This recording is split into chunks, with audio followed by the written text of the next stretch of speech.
No, you really should just start the stream. Ah, it's such a pain in the ass connecting the account. Just use the goddamn stream key and set everything up on the web page. It's such a fucking pain in the ass. Oh.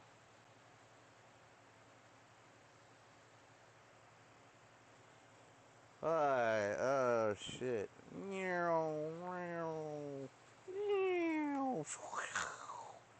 Okay. Hey, how's it going?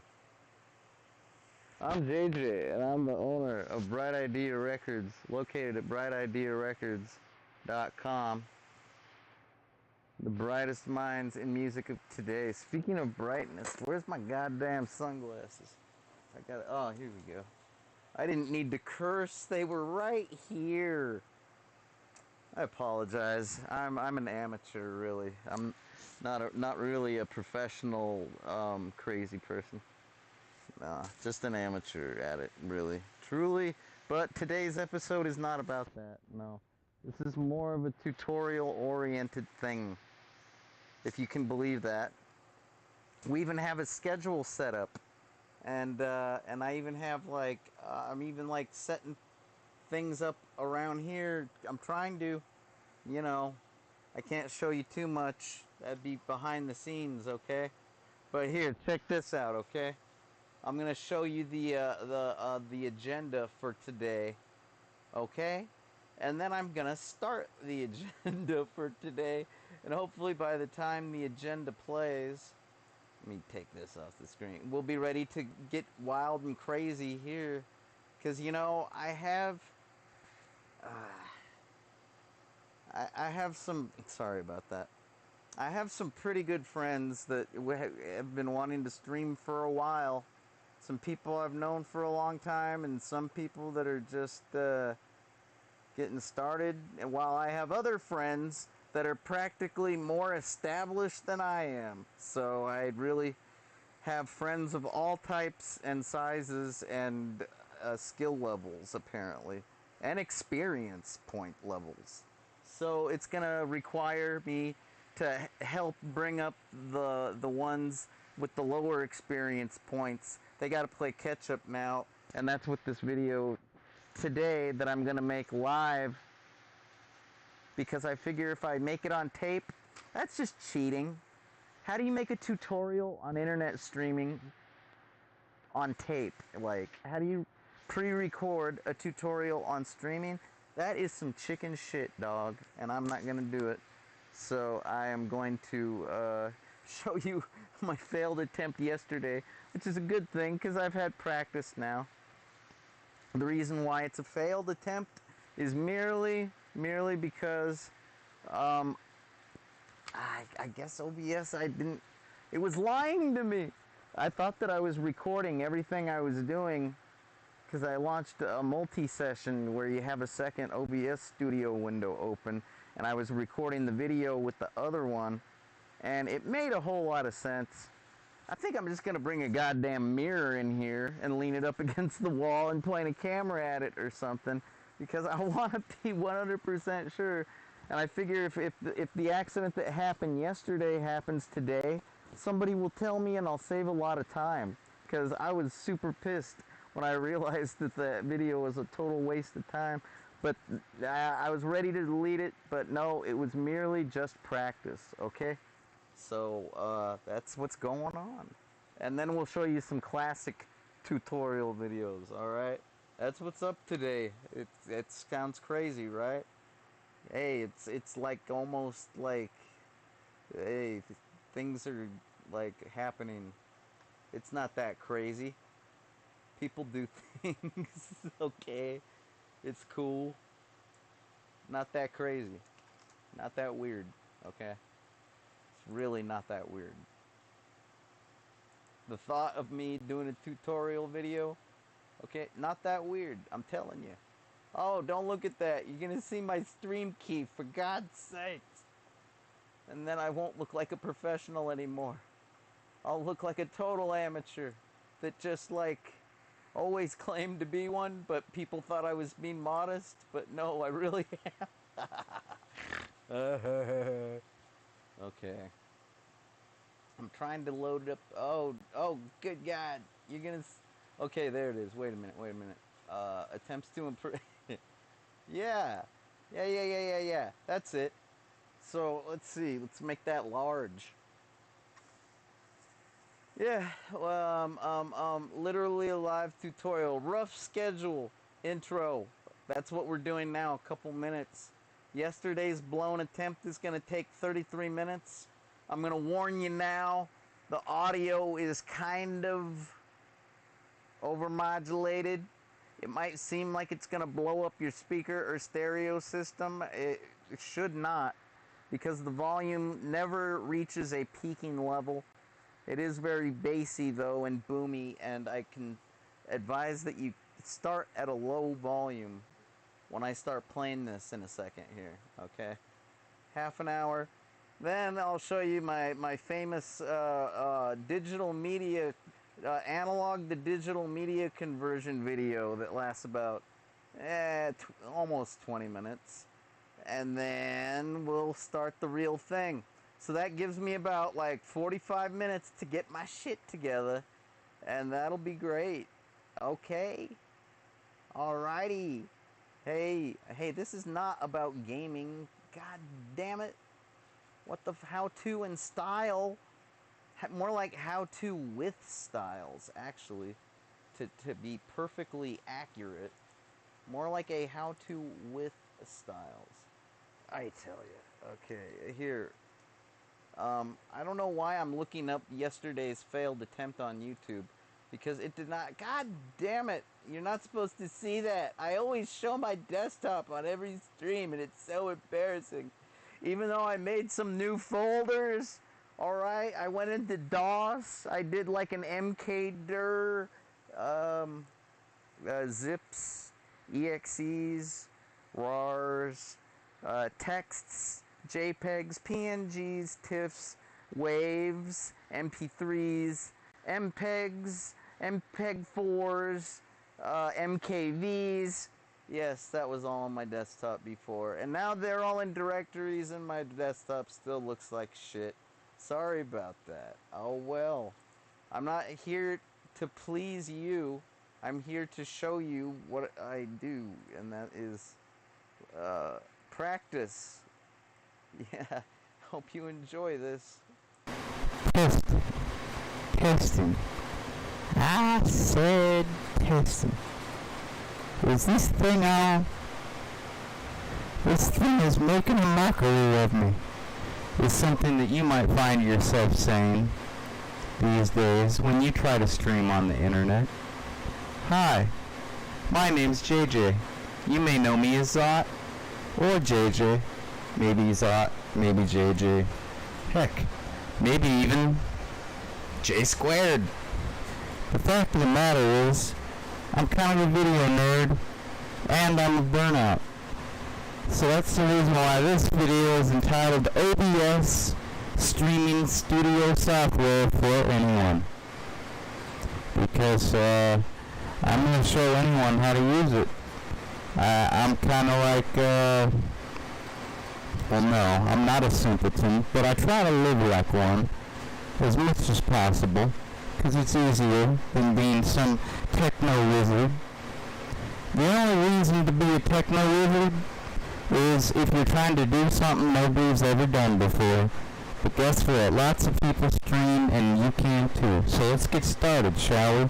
The reason why I prefer OBS, open source computer software, to do all of my multimedia and video streaming needs is because of the simple fact it is such a modular and dynamic program. Now, what does modular mean? Modular means it's all like plug in, plug out, plug and play, plug and play.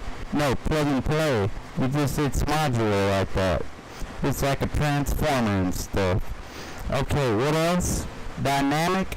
Dynamic is kind of indicating that it's growing all the time because of its community, because of its actual plugins.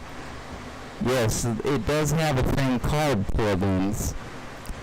But what I was trying to get at a second ago is the way that cameras or video sources and microphones or audio sources can be plugged in as sources from all kinds of various, guess what I'm going to say? Yeah, you get sources. Like this right here is a USB microphone. I was planning on using this here Bluetooth headset, and doggone it, it's not charged. I can't do it. Granted, I could just as easily utilize, sorry, don't get seasick now, that FireWire, otherwise known as a 13IE something interface. I forget. It's kind of old interface protocol, that FireWire thingy. Alright, where was I? That allows you to input XLRs, quarter-inch stereo and mono jacks, if you're familiar with such things. You can also use an 1/8 of an inch stereo or mono connector for your audio purposes if necessary. Sometimes it helps to have various adapters and such. Things haven't changed that much. Adapters are still useful, and cables for that matter. It's good to know how to coil your cables. They should usually look something like this, you know, because if you fold them, they're gonna break them eventually. And when you go to use them, they're gonna look all kinky. But I digress. We're not here to talk about hardware in that regard. We're here to talk about software. Shall we begin? Alright then. I would like to introduce you to my favorite way to acquire OBS software. I told y'all I'm trying to be a simpleton in my daily life and habits because, well, anything else is just a might bit too taxing. Okay?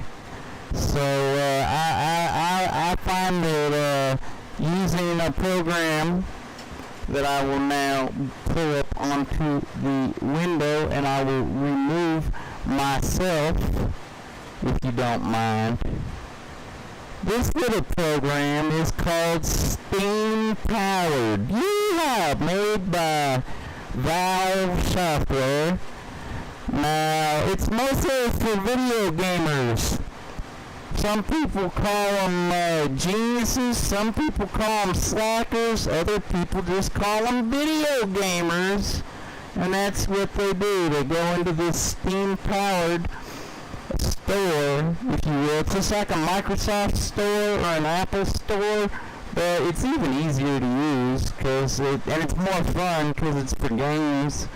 There's a little search bar thingy right here under the wish list. And look what happens when I type in OBS. I'm not talking about bullshit, people. I'm talking about broadcasting software, okay? Pay attention. Alright? Just making sure you're still with us. Still awake. Okay. What do we have here? Well, I don't know. It's kind of small, JJ. Can't you make the picture any larger? Well, yes, I can, because I am a wizard at using OBS, because it's not that hard. It's easy. In fact, I will show you how I just made that bigger before we even click on OBS, because this is important shit. Okay. Check it out. Look at that. Oh my god, that's psychedelic as all hell. What the? My voice even changed. That's how psychedelic that is. What in tarnation? Are you trying to send me for a loop, Mr. Tutor, Mr. Instructor, Professor? No, I'm not sending you on a trip. I'm showing you how to fix your trip. Alright, this is what OBS might look like if you opened it, okay? And you might notice that those stripes off to the side don't seem to fit or belong, do they? No, and there's a reason for it. It's because you have two contrasting resolutions attempting to work together at the same time. That's one of the things that will happen a lot if you stream on the internet. Sometimes you'll be streaming at a high resolution, 1080, or 19, or maybe like 12 something. You know what? Look, folks, don't expect me to know a bunch of numbers and junk. Sorry, I lost track of my own video window. I don't even know where to find myself. So, let's not focus on the numbers. Let's focus on eyeballing things, because that's what a simpleton would do, and that's how I try to live. So, what do we have here? We have a crazy, wacky... First of all, it's feedbacking. That's obvious. But if you look, you see those stripes? Now they're on the left instead of the right. Okay. We can fix this. You just gotta look for your resizable, markers on the sides, right? Or they're probably up here too. If we click on the window, on the screen, it's not really a window, it's more like a screen, but because a window would have a title bar, am I right? Okay, so there's another way to resize it. We'll use this one, since we've gone through the trouble of demonstrating how to find it. Okay, if you click on it and move in a downward direction, it will shrink. If you move in an upward direction with your mouse cursor, it will grow. So, there you go. It's now gotten out of control. It's way too huge. But now, we're scrolling down. Oh, and now it looks almost the same size as the other window. Let's attempt to drag it into place. Bravo. We've almost got it. Almost. Apparently it's not going to fit quite perfectly because the resolutions are not quite perfect. Right now, this monitor is displaying this here. Okay, it's still psychedelic. I'll still talk like this. Okay. Now, you see, this is a 1680 by 1050 resolution. I know I'm trying to avoid numbers. I just want it to make sense. Right now, this is probably more at a widescreen high definition, whereas a 1680 1050 is probably more like what is known as a 4 by 3, which is a lot like your traditional square televisions of yesterday. That's something to consider. And what else? You'll notice that one of these audio meters is peaking. That's not right, is it? How are we going to fix that? I would recommend that you use a IBM PC compatible mouse that has buttons. Yes, especially a right button, because a lot of Macintosh mouses do not have buttons. I mean, they have one button, but that is not buttons, plural, that is button. So you would have to hold down the control key on your keyboard and click, which confounds and overwhelms a lot of people, as opposed to just being able to right click on something and bring up a menu like such.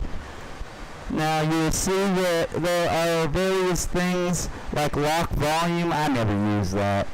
Unhide all. I never use that. Hide. I never use any of this crap. I use filters, properties, and advanced properties, and that's it. So don't get overwhelmed, because properties will indicate to you what your audio source is, what your device is. Now, what on earth is desktop audio? That doesn't make any sense. Think of that as your line out. That's your line out. That's what you're sending. And you can choose anything. Most people choose what they send to themselves out of their headphone jack and into their home computer speakers, because that's a logical thing to do. You're trying to share what you're listening to on your speakers, right? So it makes sense, but for some reason this is just incredibly hot. What am I doing wrong? Am I playing something? Is there something playing in the background that I've neglected to notice? I don't understand. Why is it so hot? Bright red. That is so weird. How can this be? Well, let's investigate a little, shall we? We'll get to the bottom of this. Oh, I don't think you can hear it. Okay, that's good. I almost got scared where I needed to turn that down, but I forgot I'm using a different copy of OBS, a different instantiation, if you will, because OBS does have the ability to open multiple copies at once. Don't get overwhelmed. It only opens one by default. You have to be some kind of computer wizard in order to open up more than one.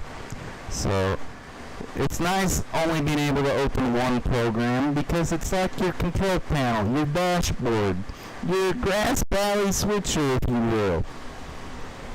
That's one way to think of it. Okay, we have that Realtek thing. That's my headphone port. It's built in, like my audio card that's built into my motherboard. This other thing, speakers, streaming microphone. I don't know. Samsung. Oh, that's my TV hooked up via HDMI cable. Speakers. This is my microphone. This isn't a speaker. Stupid program. Speakers. Steam streaming speakers. Oh, that's for those video gamer types that want their friends to be able to hear them. None of this stuff is a big deal. The two most important things are the Realtek and the NVIDIA high definition audio, because one is my headphone jack and one is my television. How did I determine this? Well, just, kind of clicking around and determining one at a time, painstakingly, slowly. Yes, no fun. But after a while, I realized none of that other stuff mattered. Okay, so I still don't know what we're sending.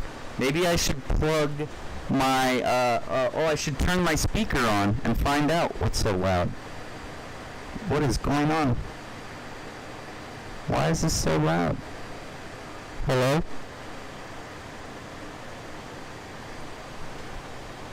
That's peculiar. Well, maybe if I attempt to adjust the main volume here in Windows. Oh wait, that's coming out of my... Here, I should probably switch my display for you. Do you see this area right here that says display? If you click it, it brings down a pull-down menu. Do you know why? Because over in our video sources, we have a display capture setup. I'm demonstrating these things because when you go into an empty OBS, it seems like that you have no idea what to do. So I'm showing you what it's like when you go in and there's already a couple things there. Like a basic scene, which is kind of like a pre-configured assembly of sources, if you will. Like scene 2 has a display capture, that's about it. If I make a new one called scene 3, it doesn't have a goddamn thing. What do? We go back to scene 2 as quick as possible. Okay. And yes, when you have a display capture, it basically takes a screen grab and makes a video out of it, and you can control, if you have more than one monitor, you can switch as easily as that. I was going to attempt to see if we could make some noise come out of the speakers here by using the master control Windows volume, to go boing, boing, but it had my microphone set up as the output source. Like, what? Sometimes that happens. When you plug new hardware into your computer, a lot of times Windows tries to make it the new primary device. If it's an audio device, it'll become your new primary audio device, whether you want to be or not. And all you gotta do is click on these little caret symbols. I like to think of them as arrows, but they're carrots, and you just pick the right one. Because if you don't, you're never gonna get to the bottom of this. And you want to get streaming sometime soon, don't you?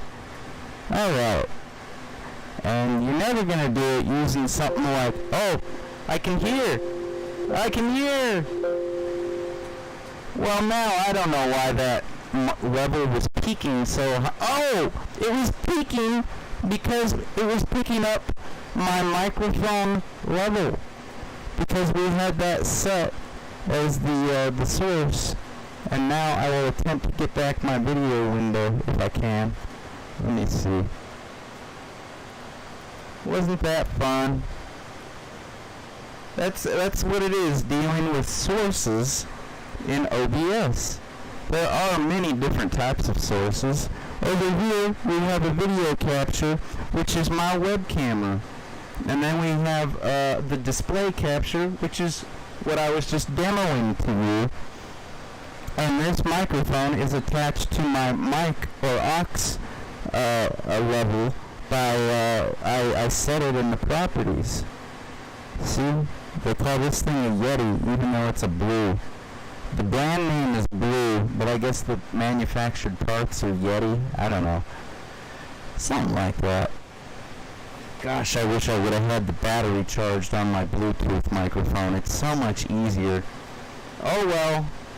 I can use anything with OBS, and that's why I'm always telling people they should check it out, because there's all kinds of different multimedia gear out there, and it all works with OBS. Like, look at this window that pops up. Look at that window. Look at it. We got audio input capture. That could come from any various things that we've already discussed, like the microphones, the sound interfaces, etc. Maybe even a video encoder device.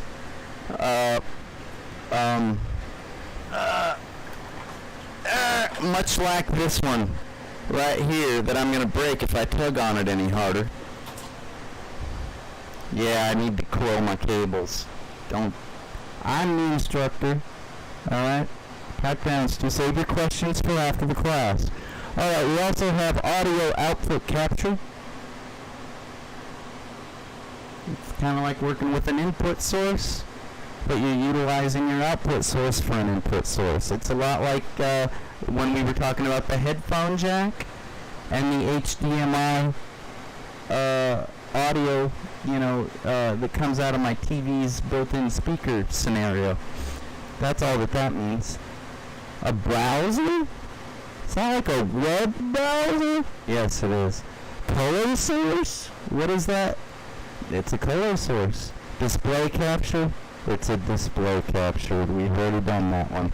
Broadcam OBS.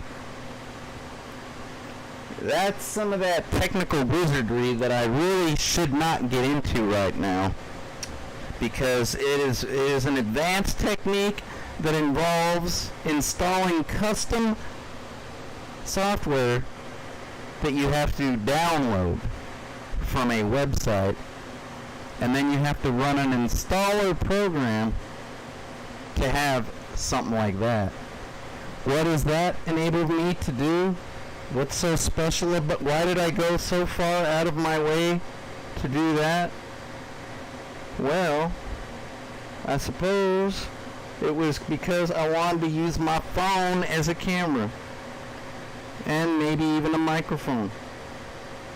It seems like a pretty wise move on my part, considering I need all the help I can get. So what happens if I click that? Well, it says create new source. And you can label your sources very well. Like I could name it the model of my phone, which is a Google Pixel 5. Pardon me. The IP address, which this allows you to connect via USB and Internet IP addresses. I happen to know my internal networking scheme pretty well, so I can just sort of punch it in like that and then click OK, and I'm pretty sure it's just gonna like work. Let me see. Oh, let me see. There's one. Yeah, that's right. That's good. Okay. Come on, don't make me look foolish now, computer. Let's refresh this device list. Make me look like an instructor so I can keep getting my paycheck and my... Oh, I had to click the activate button. Ha! Oh dear Lord. I forgot to click the activate button. That is embarrassing. Here, let's go ahead and make it grow. And now... Whoa, backwards. Or wait, is it backwards? What in tarnation? Sorry, I'm not trying to make you seasick. I'm just trying to show you what you look like to me. Okay. I'm done with that. Wasn't that fun? That's what happens when you become a wizard with OBS. You can add things. But for now, it has such built-in features as game capture, which doesn't work that good. I still use display capture myself. But supposedly game capture is going to become completely automatic. And if you're playing a game, it'll just automatically know what window that game is being played in. But for now, I stick with display capture and I keep my game full screen. Just saying. Image is like a JPEG or a GIF, a graphics interchange format, okay? Don't make me feel foolish. It's not a GIF or a GIF, it's a graphic interchange format, okay? And or maybe a TIFF, maybe a PNG, whatever you happen to prefer or have on hand will work with that particular display input. Image slideshow, that could be a combination of all of the formats I just mentioned. If you're familiar with those formats, good. If you're not, just know it could be like a whole lot of pictures going one after another, like a carousel. And then you got media sources. That's kind of like one of them video files that I'm making right now. This is probably going to get saved as an MP4 or an MKV, and I'll show you how and why in one moment. I'm going to try to be quick because I gotta go to the bathroom. I've been drinking water to keep hydrated, and now I'm going to have to rush through this. VLC is a video player that I've used practically my whole dang life because it's open source and it's free and it's way better than Windows Media Player or iTunes. And it just so happens to be like, I think it's built into OBS, the support for it. VLC is a technical program, alright? You're not going to be able to do anything fun too quickly. But if you ever learn how you can set up a stream of a video that you're playing and import it, and it's pretty wild. Alright? Video capture device, again, that's like the camera I'm using here. Waveform visualizer, I don't know. Window capture, well, that's kind of like this right here. But I'm using display capture as opposed to window capture because display shows your whole contents of your computerized display as opposed to the window option that we were just looking at that'll just show you a window's contents. Just one window, one program window. Much like what I was saying that game capture thing does, but doesn't really do. Alright, I think you're getting the picture now of how fantastic this can all be. And whenever you have something in here, in this area, it's only a right click away from properties. Hey, oh look, it's all the way over here, isn't that weird? And when you're in properties, you can set it to anything. You can set it. I have a video capture device, my Roxio, for my video game adventures. Granted, it's not really hooked up to the system, so it looks pretty funny right now. Sorry about that. Didn't mean to get weird on you. Just demonstrating. Alright. Just a right click away, and you can change your sources. Same with these audio beaters. You know, when I first started using OBS, you know what I was doing like a rank amateur? I was importing an audio input capture device every time I hooked up something. When in actuality, I just needed to reassign these sliders here just by right-clicking and going into their properties. I didn't need to really add anything, but it's okay because I was still able to stream the way I was just describing. Speaking of streaming, how do you do that? Well, you're going to have to learn how to get into your settings menu, which is that button right there. See where I'm recording? Yeah, well, settings, that'll take you into your settings. That's not the only way to get into settings, okay? You can also go into your edit menu. Wait, is it edit? Is it view? Maybe it's file. Yeah, I guess it's file. Son of a gun. Okay. You get into your settings, and like the resolutions that we were just talking about, that can be controlled in the video section. See, you got your base, your canvas, if you will, and your output, which is kind of like an overlay that is on top of your canvas. That makes sense, doesn't it? I'm trying to make it make sense, because it's like you've got a kitchen table, which is your work area, and you've got a poster, which is what you want people to look at. And you can like make the poster grow and shrink, because this is like a magical world that this OBS, it's magic. You can't make a poster shrink and grow in real life, but you can here, and that's a good way to think of it maybe. If canvas and scaled overlay don't make sense. It's a little daunting sometimes, but it's not to be confused.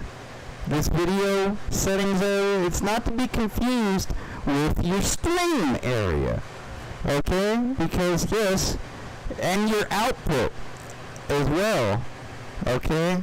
These all kind of sometimes have things to do with your audio and your video and your bit rate and all that stuff.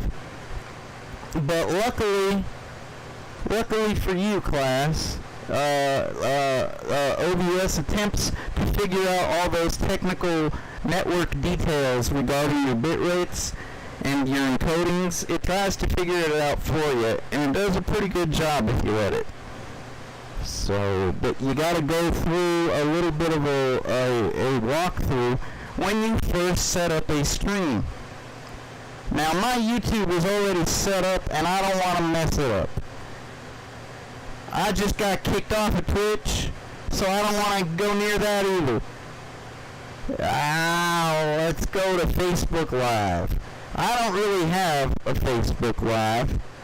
At least, I don't think I do. I don't know, I probably do.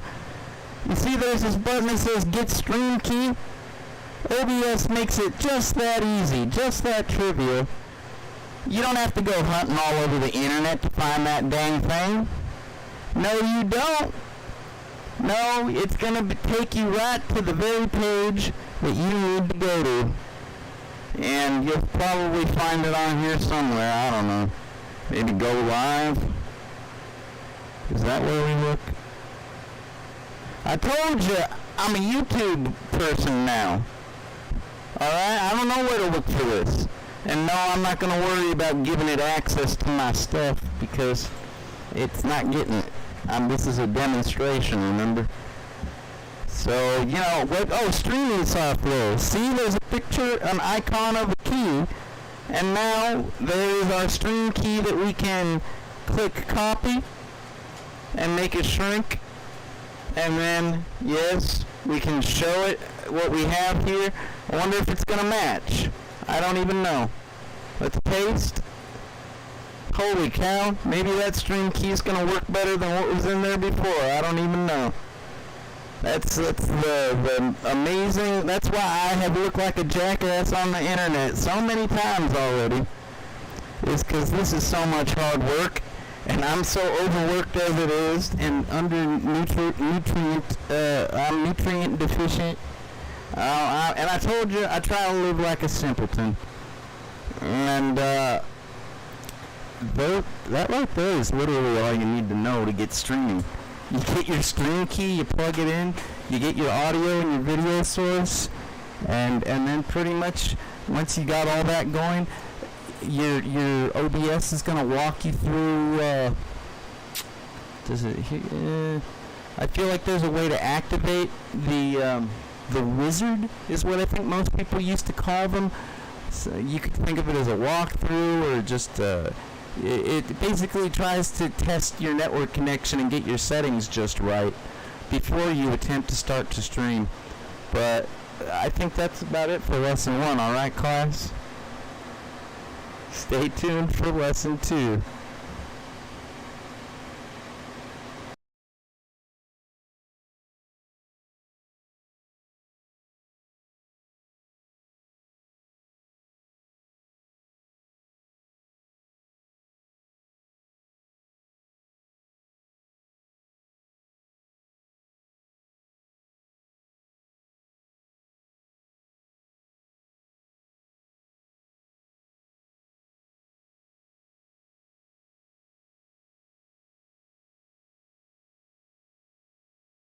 Son of a donkey's cousin, what do I do about this audio situation? Oh, is this thing on? Is this thing on? Hello? Oh my goodness gracious. It's so good to know that you can hear me. Hey, this is Professor J.P. Walters, Esquire, Hinkins the 13th. Yeah. Here, you know, speaking of video input sources, let me attempt to, oh wow, we got layers. It's like Ruffles have ridges, and JJ's streams have layers. That's really weird. I wasn't planning on that. Okay, that's fine. They're unsaved changes. Do you want to keep them? Hell no. I don't keep anything except for video games, comic books, beverages. Well, I drink those, but like Mountain Dew. I wish I had more live wire around here, but and everything else. I keep that stuff. Throw everything else away, and pretty happy about it. Wait a minute. Oh, that's right. I think I have to launch an application in order to make this particular ancient camera function like the way it's supposed to. But that video was like, that was way better than what I remember yesterday. I'm pretty sure YouTube actually has like some pretty good audio compression algorithms, maybe even some audio normalization algorithms. Maybe even perhaps like, I don't know, some audio amplification algorithms. Because whenever I post a video here on this lovely site that I've been going to for half my life, yeah, I remember when they won Invention of the Year. I think it was like Time Life or something back in like 2005. It was so long ago. Anyways, where was I? Oh yes, I digress. This is Professor J.P. Hankins, the 13th, telling you why this shit's awesome. Alright. That's cool. No. Wait. How am I ever going to get this camera? You know, I might have to plug in a different camera. You know what? I'm going to ask Cortana real quick. Hey, Cortana! Hey, Cortana! Help me out! She's asleep. Oh, crap. It is pretty early, I guess. What the friggin' hell? Oh, it's a creative. That's what they call these cameras. Creative Labs. I think that's a pretty old company. Maybe not. I think maybe if I type in live, it'll make it easier. I think I'm plugged into the wrong damn computer. Son of a donkey's cousin. All right, I'll get this other camera. You know, streaming on the internet doesn't have to be a science. I prefer to think of it as an art. Granted, there is a science behind the whole thing, right? But ultimately, that's the fun thing about being an artist, is if you implement your science badly, you can always be an artist. As long as you understand, son of a bitch. Son of a donkey's cousin. As long as you understand things like metaphor, satire, self-deprecation. Oh, son of a bitch. My video window is so small. That would have been so much better if it would have been all huge. Oh well. I digress. If you're wondering why it is in that video that I'm talking like a southern lawyer or something for like God damn it. Like I said, an art form. An art form. I hate this angle. I hate doing it straight on. You know, rule of thirds, I think, states that I'm supposed to like put myself down in a corner. I will put myself like this so I look nice and approachable, because professors are supposed to be approachable. And if I was a professor, I would wear this sport coat every day, and I'd be so approachable. I'd say shit like, all right, class, all right, settle down, settle down. Now, I know my hair looks like cotton candy today. I apologize. I was conducting experiments in my laboratory last night, had a bit of an accident, all right? And, but even though it looks like candy, please do not come up and lick me during the lecture. If you wish to lick me after the lecture, that will be okay, you know, but not during, please. And then that would register the suggestion with all those co-eds that might just want to lick my cotton candy hair. That there might be an opportunity, and they might just think that's a great idea. I'm looking forward to that. Meanwhile, all the other co-eds that might be like repulsed by the notion, well, they'll probably stay far away from me because they'll think I'm a sicko and a weirdo. And me and the other ones will party all semester long. So, and that's the reason why I talk like this. It's because people like me are not to be taken too seriously most of the time. Unless they're talking really serious. Like, I did not mean to break into serious tone, my natural voice, essentially, during that little presentation. It's just sometimes when you're talking about something really important and you don't want it to, like, get obfuscated by the silly accent or anything at all, you're like, look, I'm trying to make a point here. You gotta know this. Otherwise, your life is gonna suck. You know, it's like, always wear your seatbelt or your life is gonna suck when you go shooting out the windshield like a fucking bullet and die. Or maybe, like, I don't know, maybe you should, I could probably say that about driving drunk too. Don't do that, or you might get an expensive ticket, or you might kill someone, which feels pretty bad, believe it or not. I know you might not realize it, but ask your doctor. You know, a lot of doctors, they get to witness people die right in front of them all the time.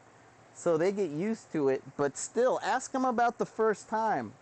Ask your doctor what that was like, and they'll tell you, oh, that was some heavy shit, man. Let me tell you something about death, okay? When you lose a patient, your first patient, you're about ready to die as well. But then the nurse comes rushing in and says, "Doctor, we've got an emergency in the other room. You have to take care of it now." And that's when you snap out of it and you pick up your sutures and your pick up your goddamn hemostats and you go get to work. And you do what you do because you don't know how to do anything else. Because we're all a bunch of trained monkeys. And that's... but ultimately, in today's live lecture, I'm really going to try to be a lot more like this version. Which is going to... I don't know if any of you have ever seen this. This was a very, very... I love this. The sport coat. This is for some badass shit. It's a goddamn Ralph Lauren polo, people. Respect. I got some taste, mofos. Oh, yeah.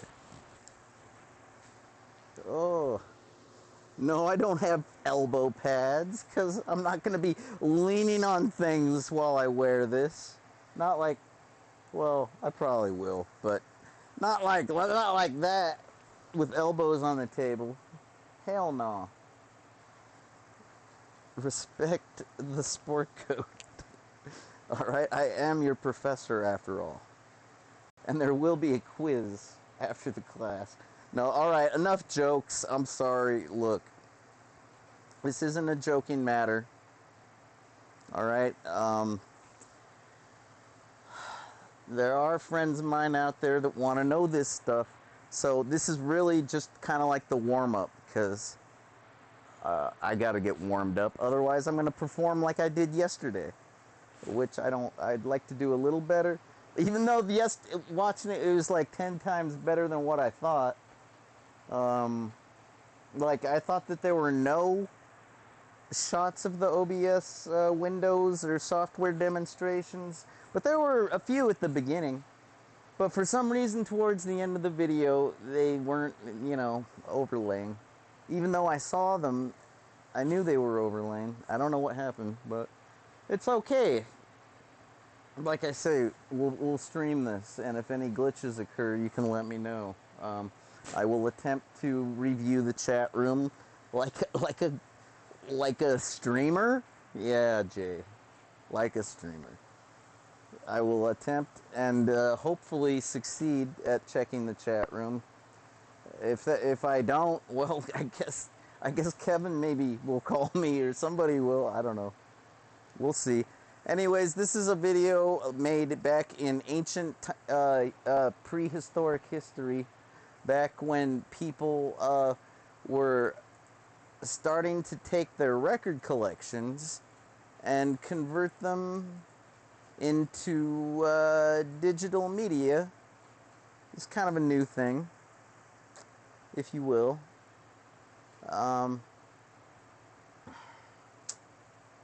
Back in prehistoric times. And, I already had some experience in the area, just trying to help out. Because when you're a record enthusiast, like, you know the way like some people are about religion? They're always trying to convert you to the fold. Well, that's kind of what it's like to be a vinyl record person. You're always trying to convert people that aren't already in the fold. You're trying to convert them to the vinyl fold. So, yeah.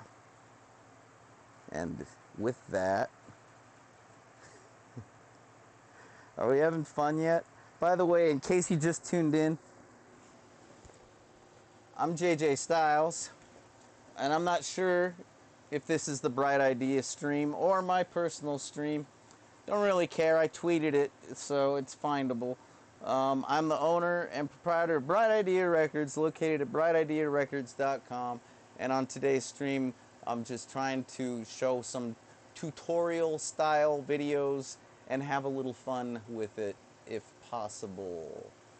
And like I say, I guess maybe just so I don't look like a hypocrite, I should probably check the chat window right now. I swear there was one here. Where'd it go? Son of a... I didn't shrink it. Where'd it go?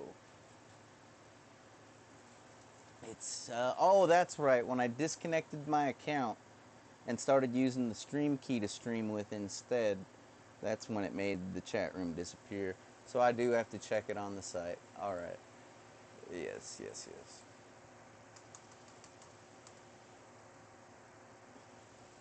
Audio is a very important part of the video streaming process. Some people overlook it while other people specialize in it. Other people are just kind of what you would call a jack of all trades. You know, they learn everything they can about not only the video, not only the audio and the software and the marketing of their stream and the fan club that they set up, you know, and the prizes they give away, and like other promotional type events, like maybe in real life at a certain location near you. Like, some people are amazing, while others just kind of specialize. And why do people specialize? Because they either like something a lot, or because that's the only thing they're good at, or because it's the only thing they like to do. Either one of those three reasons, probably. I don't know. Maybe.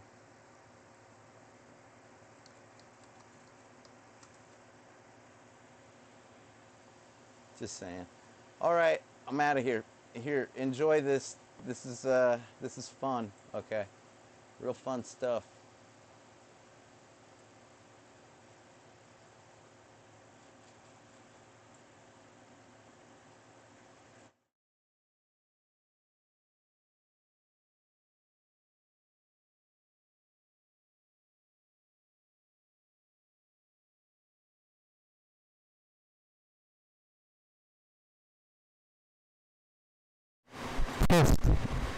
Testing. I said test.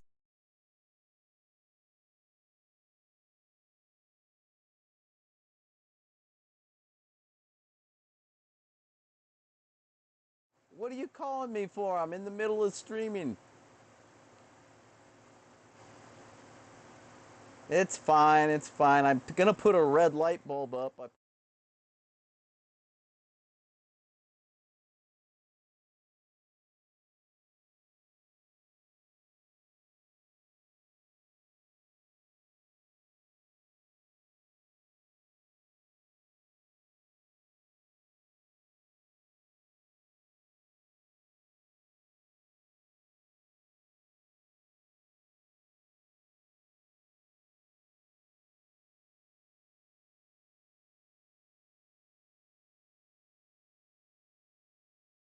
Styles. Hello class, I am your instructor for today's lecture, Professor Styles. Today we will be discussing and demonstrating how to convert analog audio media, such as vinyl records and audio cassette tapes, into digital media. We will be using a turntable, commonly referred to as a record player, a phono amplifier, a stereo RCA to 1/8 of an inch mini jack cable, and a computer running the Audacity software program. Before we begin, I would like to point out that I am a nerd, obviously, and that this should only be attempted by nerds, geeks, dweebs, and spazzes. Any person not fitting this description should locate one of the aforementioned stereotypes and have them do this for you. Might I add that this is an American lecture, so I must request that you pay or tip your nerd handsomely for their time, effort, and expertise. Let me also mention that this is an introductory lecture, or tutorial, and we will not be discussing the mastering of the converted media. This is beyond the scope of the lesson and can take years to learn. So, depending upon the condition and quality of the analog media, there may be various unwanted sounds in the final production, such as hisses, pops, etc. These can be removed with the appropriate techniques and equipment, but as previously mentioned, that is beyond the scope of this tutorial. So, without further ado, let's begin. To start with, let me explain why such a task as audio conversion is necessary in this day and age. Many recordings have been made in recent history prior to the invention and proliferation of digital media.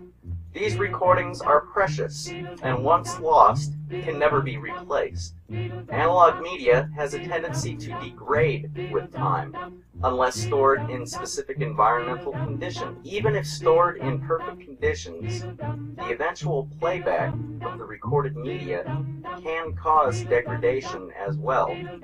So, avoiding the use of said media is advised. The best alternative is to convert to digital media. Digital media has the benefits of unlimited use with zero degradation.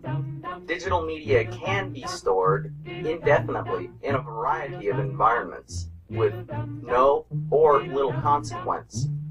Digital media can be copied indefinitely with no generational loss, the loss of quality that occurs from the copying of analog media to analog media. And finally, digital media can be transmitted in various ways anywhere. Now that we understand the benefits, let's discuss the cons. There are none. So let's continue.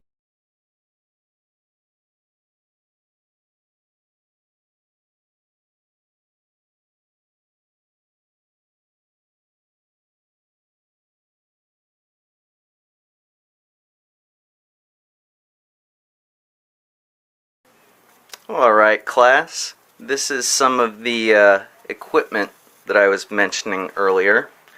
We have our turntable right here with our various turntable accessories. And we have our phono amplifier right here, which has a grounding wire that gets attached on the back there.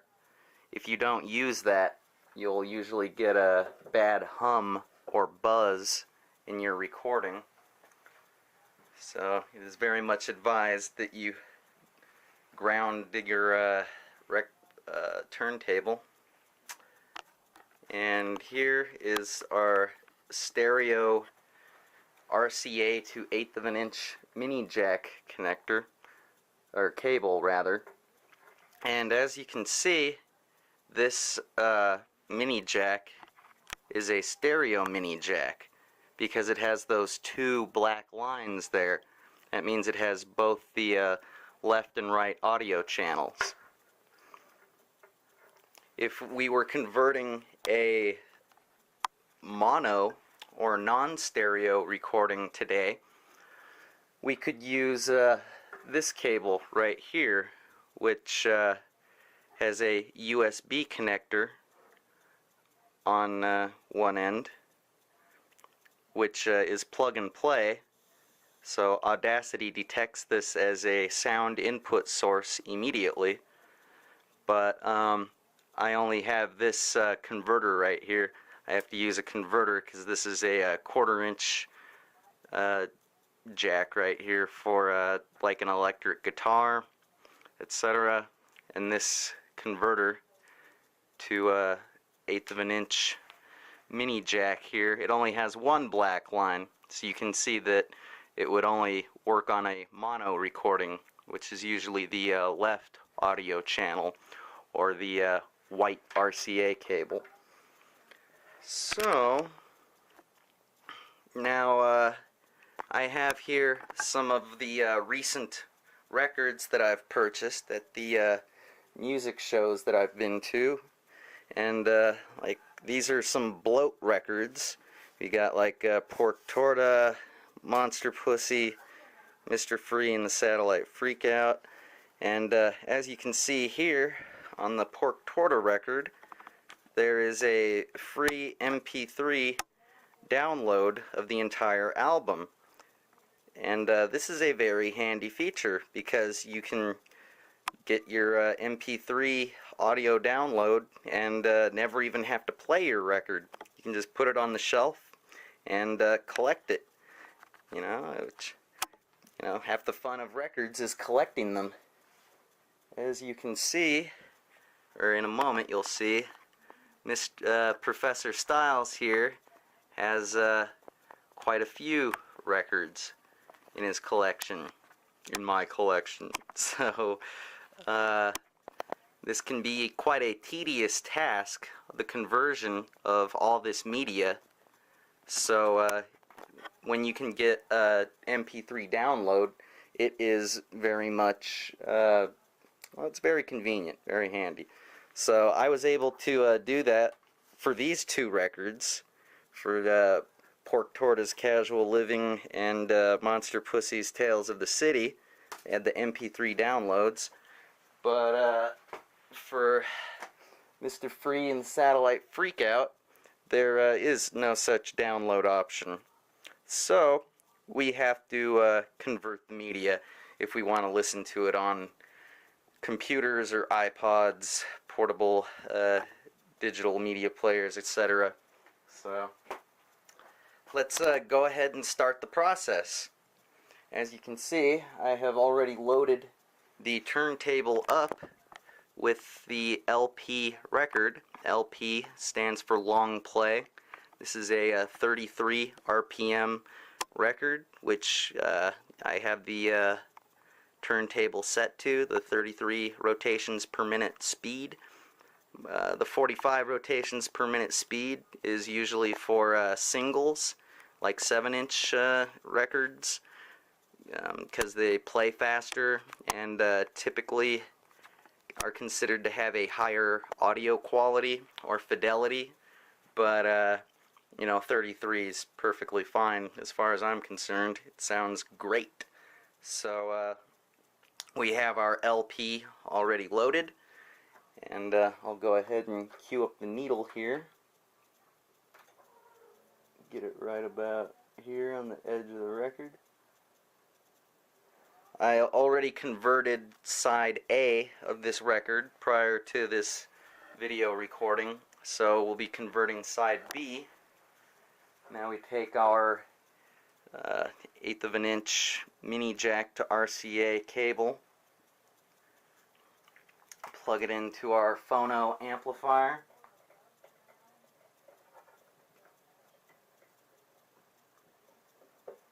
now take the mini jack and plug it into the input audio port on the computer, which is usually signified with a red color, like a red ring around the input jack. That's for the microphone import, and the most commonly available option on some sound cards or computers with built-in onboard audio processors. There may be a blue circular jack, which represents the line in option. It works pretty much just like the red microphone jack, but you have to select a different option in the Audacity software for your audio input if you choose to use one port or the other. So I'll go ahead and plug this into the computer. And now we'll queue up our Audacity software program.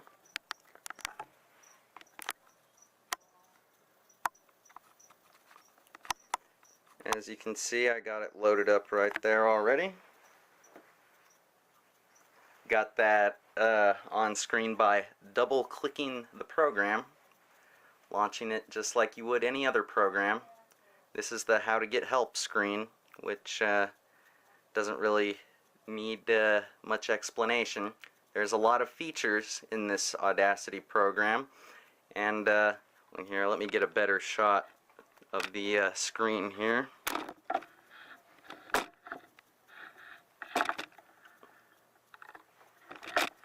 There we go. A little more direct. So, yes, this is a free program that you can use for importing audio, and you can download it from the internet free of charge. And I assume that you students have internet access, because you probably wouldn't be watching this otherwise. So that is that. Let's go ahead and close this window and go ahead and look at our sound input options. We have built-in output, built-in input, and stereo selection here. These can all be accessed via the preferences menu, which depending upon if you're on a Mac or a PC is probably located in the edit menu, or if you're on the Mac, just on the Audacity menu, which is next to the Apple menu. So in the preferences window, looks a little something like this. Anyways, so we have a recording option right here, and if you select software playthrough or hardware playthrough, you'll be able to hear the recording as it's being converted to digital. And overdub means that you could record multiple tracks and hear them all at the same time, which is an advanced technique and beyond the scope of this tutorial. But let's say you wanted to take side A and side B of a record and play them together on top of each other. You could do that if you wanted to. You know, like if you're a techno DJ and you want to record a drum track from a record, like oh, I don't know, the Crystal Method perhaps, or John Digweed, you know, or Paul Oakenfold, or Omar Santana, or what have you. You could record a drum track and make your own synthesizer sounds to play on top of it, you know, and even plug in a microphone and do that, you know, sing on top of it. But again, that is beyond the scope of this tutorial. So we will go ahead and get back to our menu over here, our different sound input options. I'm going to go ahead and make sure that stereo is selected, since this is a stereo recording, and make sure that we have the built-in input selected instead of the microphone. The microphone would of course be the built-in microphone on the computer I have here, so we'd be picking up the sound in the room instead of the sound being piped into the computer. So got built-in input and built-in output. That's just usually your computer speakers or the green circular output port on the sound card, and that should do it. Now all we have to do is press the record button. Oh, also I should mention that your audio input levels are controlled here.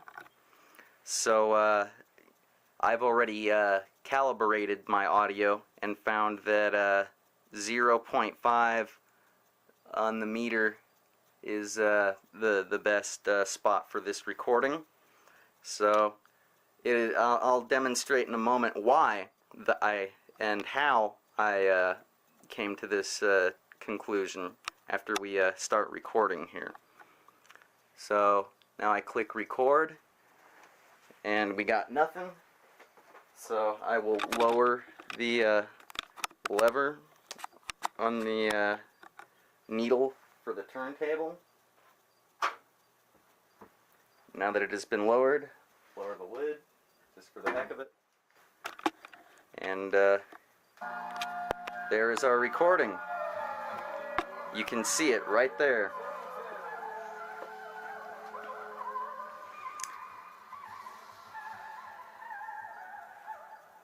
Now, if you look over here on the left side of the recording, there are some numbers, and it's best to have the recording at around,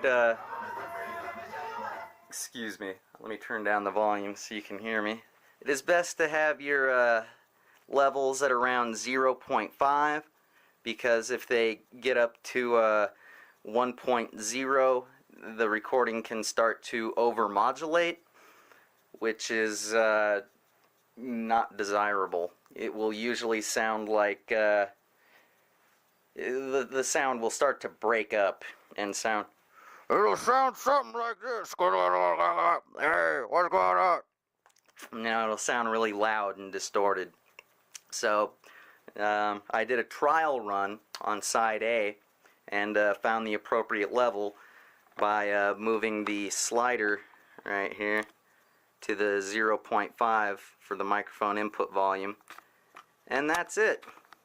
So I'm gonna let this run for the length of side B on this record, and then I'll show you some finishing touches that you can put on the recording once it's played through, and that'll be that. So be back in a moment.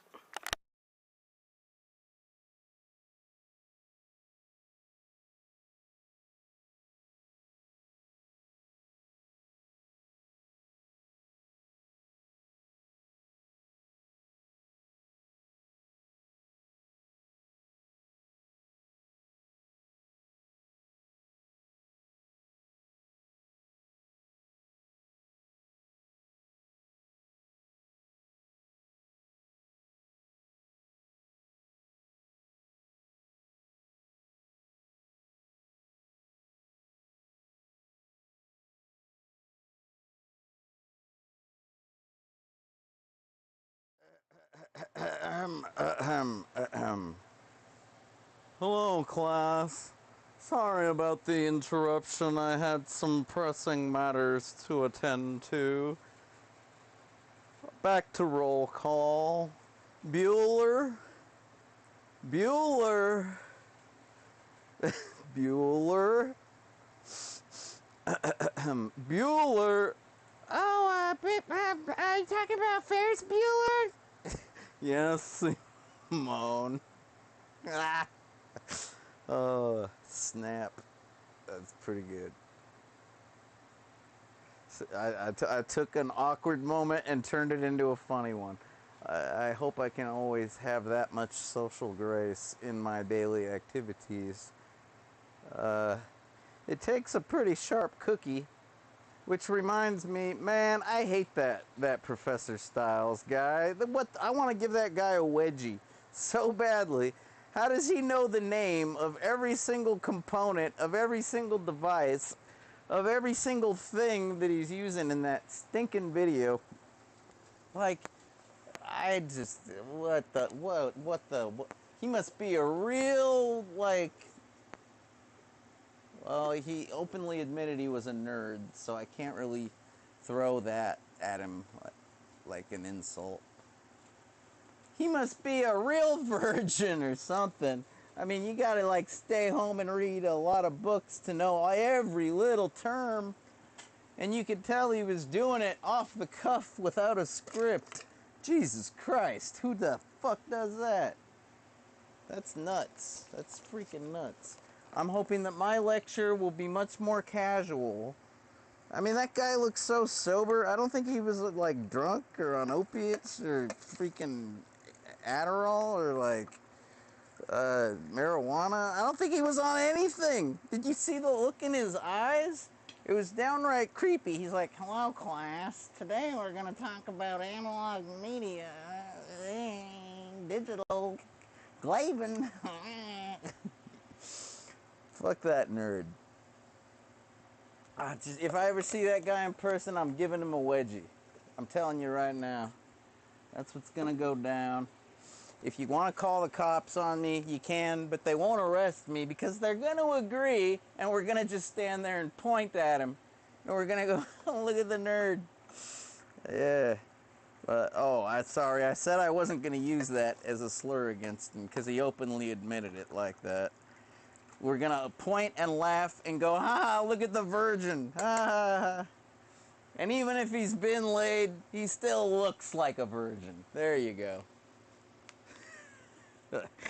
Oh, yeah. But no, I hope to actually increase the breadth of the content of the material that is covered in today's lecture on the OBS, open source broadcasting software, and just what to do to get streaming and feel confident enough to put yourself out there like that, and and actually have the confidence in yourself to I don't know, not believe everybody that tells you, oh, your stream's dropping out, it just went black, oh, we can't hear you. Sometimes those are a result of internet congestion. All right, class? This is the pre-lecture, okay? You don't have to take notes, but you might want to. Okay, that could be a result of internet congestion, packet droppage, if you will. It's packet droppage is when packet dropping occurs on your link to the World Wide Web, otherwise known as the matrix of cyberspace. I'm just kidding. We're not there yet. No, it's basically the internet and the World Wide Web, okay? And not AOL. No, nobody uses that anymore, I don't think. Maybe for their email address. And yes, if you have confidence in yourself and your ability as a streamer, if anybody accuses you of having been the source of these outages, if you will, they are literally much like service outages that a utilities subscriber could experience at home with their fixtures and such. These days, with the availability of the mobile telephone, home fixtures are not necessarily, nor are they at all a requirement for the streamer or the stream watcher to have an enjoyable, informative, and otherwise pleasant experience together. Which is why it is such an important thing to talk about today. Ooh, man, that's stiff. Ugh. And why you should always RTFM? I don't know. That's some hard work right there. I'm hoping you don't have to RTFM if you just watch this, actually. Maybe if I do a good enough job, you won't have to read the funny manual. You know, that one with all the pictures and the word balloons and the... Wait a minute. That isn't what manuals are like. They're nothing at all like comic books. Where was I? Oh, yeah. And so the breadth of the material, the concepts, the interfaces. I hope to show you various equipment that you can use as input sources for your interfaces, because I don't want anyone to feel limited by the possibilities of their computer, whether it is a modern system or some old-timey 286 trash 80 C64. No, I'm just kidding. You can't stream with those. That's a little bit too old, or antiquated, obsolete, retired, and otherwise of no use for modern telecommunications operations purposes and amusements. But you can emulate those things on a modern system and still keep it real. Okay. Ah, that's a lot better. It's still pretty stiff. All right, so like I was saying, you don't have to take notes. I suggest you do. Luckily, though, because of the nature of streaming, there is a tendency towards archiving the stream content, audio and video, sometimes even the metadata, such as the descriptions, the titles, and the chat room activity, if there is such a thing, on your particular stream. Oh, bitter. And what else? What else? Hey, I should probably take another headache pill, too. I swear, man, doing just about anything gives me a headache these days. Did I say that out loud? Excuse me, class, I was muttering. Anyways, where was I? Tastes like vinegar. That's so weird. Excedrins are weird. Alright. But so nutritious to my headache. And where were we? Okay. I'm going to attempt to use literal examples. I will attempt to show you everything in the software, and even prior to loading the software, how I'm getting it loaded, like as demonstrated by that guy, the 13th. And I'm not even going to use any silly accents, because that's too much work and too distracting. Not just for you, but for me too. So, just going to be myself and go into a little bit of history first, if you will allow me to, please. Back in the early 90s, the promise of global television systems were a fantastic topic, kept basically in the science fiction realm, but also discussed amongst researchers, visionaries, engineers, media types, personalities, and just hopeful consumers. Back then in the 90s, 1990s, it was referred to as the information superhighway. It was supposed to have on-ramps and off-ramps, if that makes any sense to anyone. I don't know what to say about that. I guess that's kind of like when you go web surfing and your web surfboard hits a gnarly lip, and then you like go cowabunga and like hang 10, something like that. But instead of surfing, it's with cars, and I guess you just kind of zoom on the off ramp and zoom up the on ramp.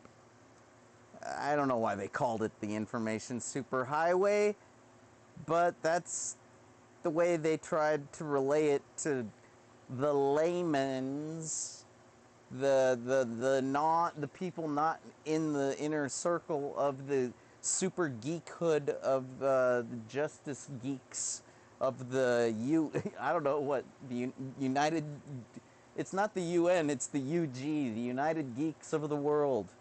I don't know, people like that, Tim's Burner, the World Wide Web guy, and that Vinton, that guy that likes to surf on that Vinton, he's a surfer guy, I think. I don't know, he invented internet shit, I don't know.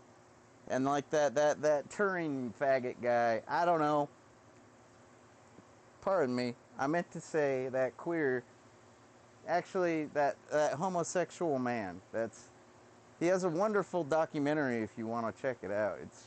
It might make you cry. It's pretty fucked up, but it's very impressive to see the massive supercomputer that he built. And it was a disappointment when people started tearing it down around him. Yeah, he was kind of different, but it happens. And the information superhighway, it was a different kind of concept, and we're living it now in the form of the internet and though no one still calls it the information superhighway, it is what it is. Back in the 90s, people also wanted video phones. Perhaps you've seen such things in old-timey movies like Blade Runner. I think they used them in Alien. Maybe Aliens? They had to have. They were in spaceships, right? Pretty sure they did. I mean, and all the computers in Aliens looked kind of like Commodore 64s and trash 80s too. So it gives you an idea of what people really were expecting and wanting back then. So yeah, a 500 channel super cable. That's the way I always read about it in magazines and heard people talk about it, was a 500 channel thing. Like as if that's even a lot by today's standards. I mean, you could get 500 channels on just one platform alone. Let alone if you have multiple accounts on multiple domains. Like I was demonstrating earlier, there are such things as YouTube, Facebook Live, should I say YouTube Studio? Would that be more appropriate? I'm not sure what the trademark is. Forgive me, class. I lost my notes this morning. I spilled coffee on them. You'll have to bear with me. But yes, the YouTube streaming, the Facebook streaming, the Twitch video gamer streaming thing, Twitter has a streaming. I believe you can do video as well as audio. The audio is taking off with the spaces. It's very interesting because it's like the information superhighway of radio. They didn't talk about that in the 90s. They said the 500 channel information superhighway would definitely be video and audio. Multimedia experience. So hey, that's kind of cool that Twitter wants to go retro with it. Granted, we've already had plenty of audio streams in the form of podcasts, which later on, after the first instantiation and initiation of podcasts, we soon found ourselves inundated with vodcasts, which were nothing more merely than audio and video podcasts that had been uploaded to servers, perhaps fed into RSS feeds, which are news feeds that folks subscribe to still to this day. I'm not going to explain that. That's beyond this class. That's not even, yeah. Different ballpark. And so you got your podcasts, they're uploaded, you download them, perhaps to your media player of choice, usually a portable device, but that was back then. Nowadays, your average podcast is not actually downloaded and stored and carried. It is streamed. The telecommunications providers of America and the world have actually increased the bandwidth to a point where it's acceptable. Still could use some improving, but it is better than fuck, man, it's pretty good. Like that 5G LTE, whoo, baby. It's just like what I read about in my telecommunications handbook back in 2001. The beginning of the new millennium. Yeah. And please bear with me. I am an alcoholic. Granted, not today. I'm not going to overdo it. I'm merely doing the hair of the dog, all right? I told you I got a headache.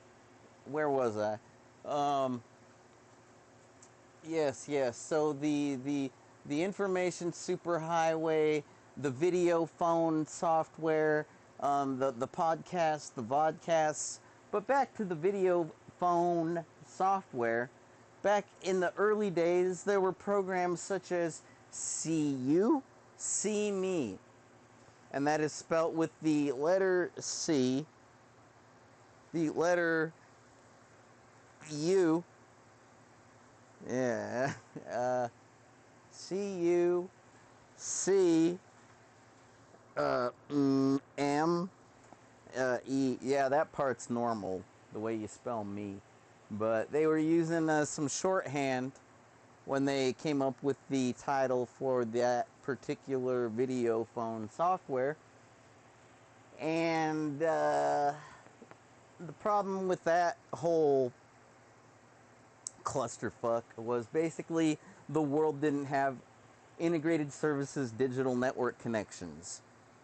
If you had ISDN, you could actually pull that off using a relatively low bit rate, highly compressed, version of the video signal of the raw signal that you were sending to your computer.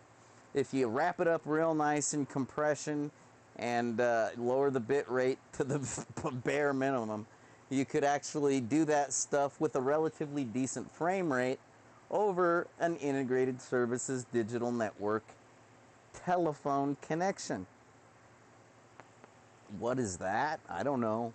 It's a strictly digital telephone line, if you can believe such a thing exists.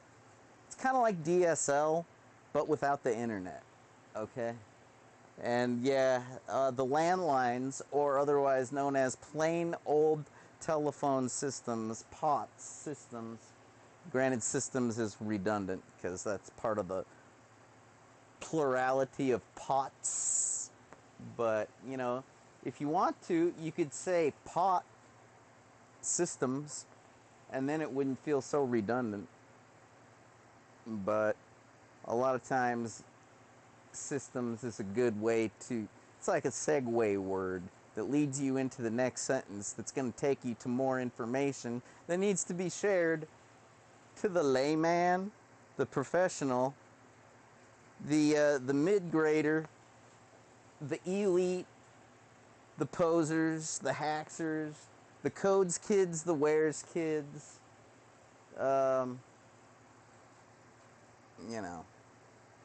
your basic netizen, which is another term that people used back in the 90s. Yes, if you were on the internet, it was a very special thing, and oftentimes people were referred to, and even referred to themselves as netizens, usually with pride and with opinions. People had all kinds of opinions about the internet with regard to the conservation of bandwidth, the utilization of bandwidth, the oversaturation of dial-up phone lines and modems, and the ratios, and with regards to customers. They also had opinions on that video phone software stuff that I was just telling you my opinion about. And it's more than just an opinion. I was telling you the facts, all right? I don't know. You'd have to have a literal T1 or T3 connection at like a university or a corporation if you wanted to have a video phone call that looked anything at all like what we take for granted today. This stream broadcast that I'm sending you here is at a mid-grade high definition resolution. Some of you may think less of this professor because of that, but this professor uses what the university gives him, okay? So lighten up. Anyways, be glad there's anything at all. All right, youngster. I understand that the need for business to transact, that the need for individuals and families to communicate that the need for digital information transfer was a very, very serious thing, and there was a lot of pressure put on a lot of motherfuckers like yours truly. When I was this tall. No, excuse me, I digress. Where was I? Yes, various technologies such as the information superhighway, the video phone, podcast, vodcasts, downloadable music, which eventually led to downloadable movies, which eventually led to streamable music and streamable movies.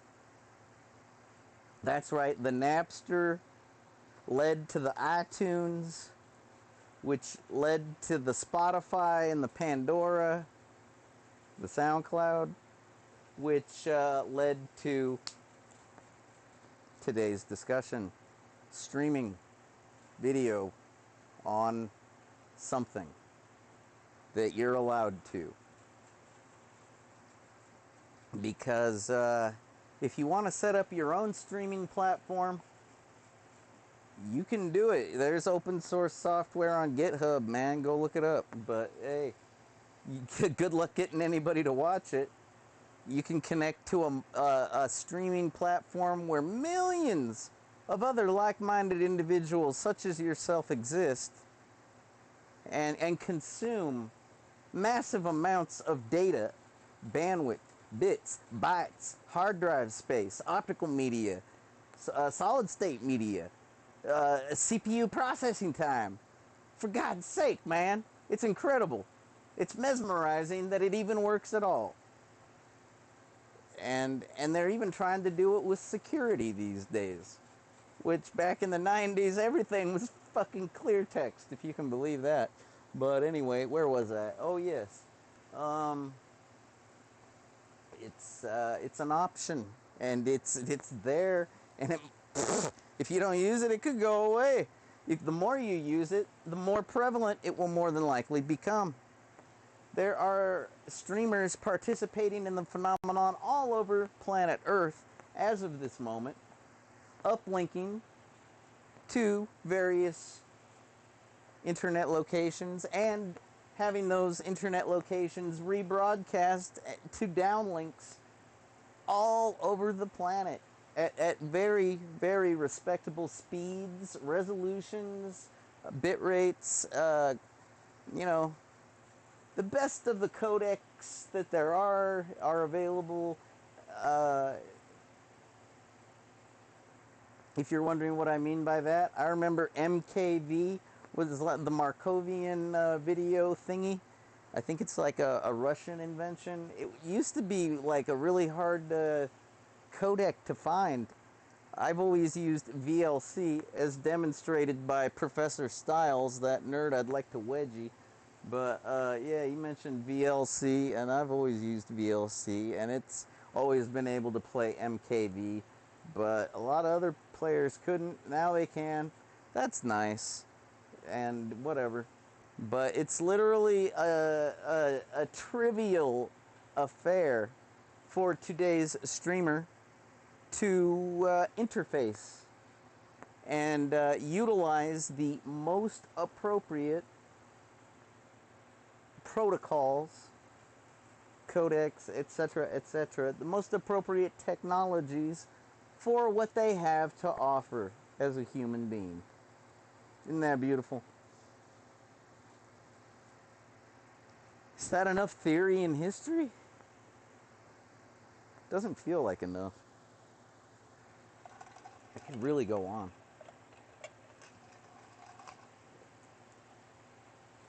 You know, you can like play video games streaming. Like if you go to Internet Archive, you can play like a PlayStation game if you got your controller. It's pretty dope. Or it's pretty filthy if you listen to Aaron Jones. That's the one thing. Yeah. I'm taking 5, okay? I'm gonna make a cigarette. That was a pretty good little lecture about history, if you ask me. But no, the one thing I regret from the stream or whatever the other day, where I was mentioning rock and roll, I think that was during my computer security lecture thingy. I was mentioning how some of the current popular titles are Hailstorm with their Wicked Ways song, which I gave a great description of, and of course the Aaron Jones Filthy song. But I neglected to say the part where, like I said, in his hometown they call him Filthy, but it's more than just that. It's like in his hometown they do not call him dope. Okay, people? They call him filthy. That's kind of like an important addendum to include, and I neglected to, and in hindsight, I regret such an oversight. But I have redacted, essentially. No, it's still there. But no, I have addendumed, I have added that. A correction. This is a correction. That's what they call it. That's what they call it in the media, a correction. There you go. I updated you. It's very important that you know that in Aaron Jones's hometown, they do not call him dope. They call him filthy. What does that mean? Well, I oftentimes say something is dope when it's awesome, radical, off the chain, off the hook, or otherwise bodacious. I'm like, that's dope. That's sick. Oh my god. Best thing ever. But no, Aaron Jones, he's trying to change it up a bit. He's like suggesting that we use the term filthy to describe things that are sick, dope, excellent, bodacious, radical, totally awesome, fantastic, amazing, and incredible. Did I say that one yet? I don't know. You gotta keep up with the times, and yeah, streaming is a pretty good way to keep up with the times. I mean, it can be like an involving process once you're like a total stream addict, which I have really been there and done that, okay? I'm just being honest. It's difficult for me to be a stream addict now because I was a stream addict during Big Brother United States season 1 through like 12. Like I was watching that reality show at work constantly every summer. I was catching it on tour with my band every opportunity I had. What else? I was watching it at home with my loved ones, you know, making them watch it with me, but I didn't have to make them because everybody enjoys Big Brother to a certain extent. I mean, the television production program is a very watchable thing. And even what they later came up with, their so-called After Dark, behind the scenes 3-hour stream live thing they did with Showtime is like basically the closest thing to watching a stream that you're gonna do if you aren't subscribed to the actual stream. And the nice thing about it, again, was that it was totally high definition, as good a quality as cable or digital cable, for that matter, had to offer at the time.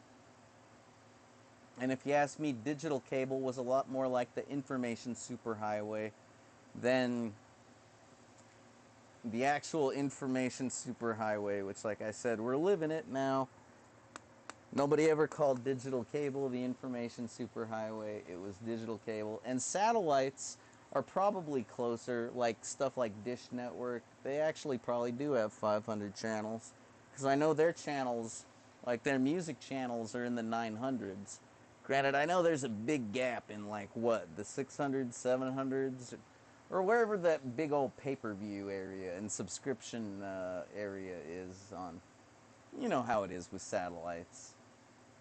They offer you a bunch of junk in the basic, in the It looks like you're going to get a bunch of junk in the basic package, but you got to get the super ultra deluxe mega supporter, mega subscriber, hunky dory, gung ho satellite is my world package.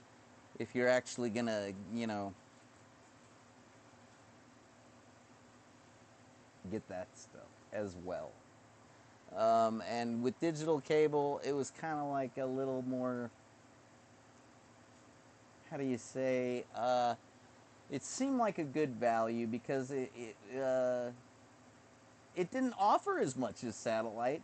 So therefore, you could actually get all of the things that digital cable had to offer if you paid, the premium price, which is wasn't that much. I mean, if you think about it, what you're already paying for cable and telephone, if you get your telephone,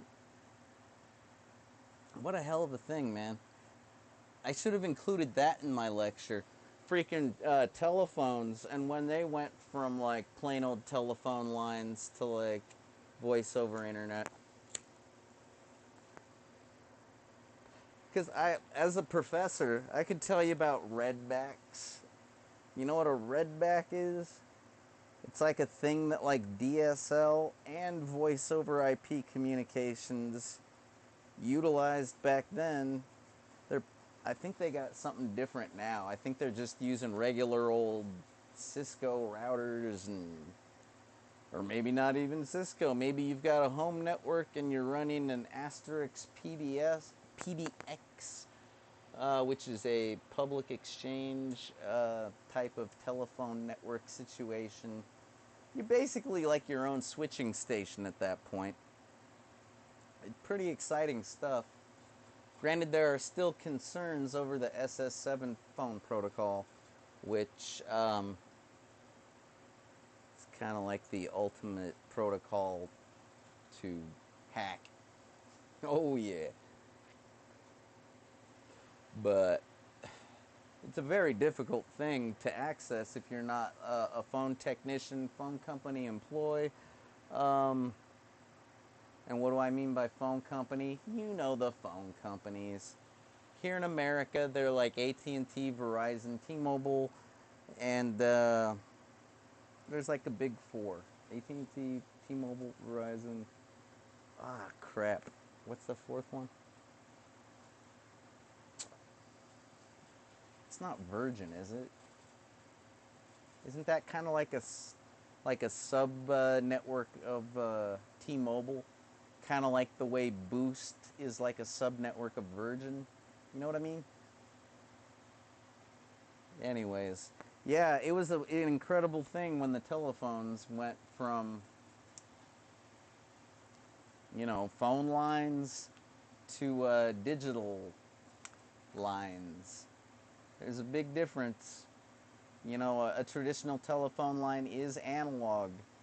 That's why, when you dialed up with a modem, your data was transmitted using boing, boing, ding, ding,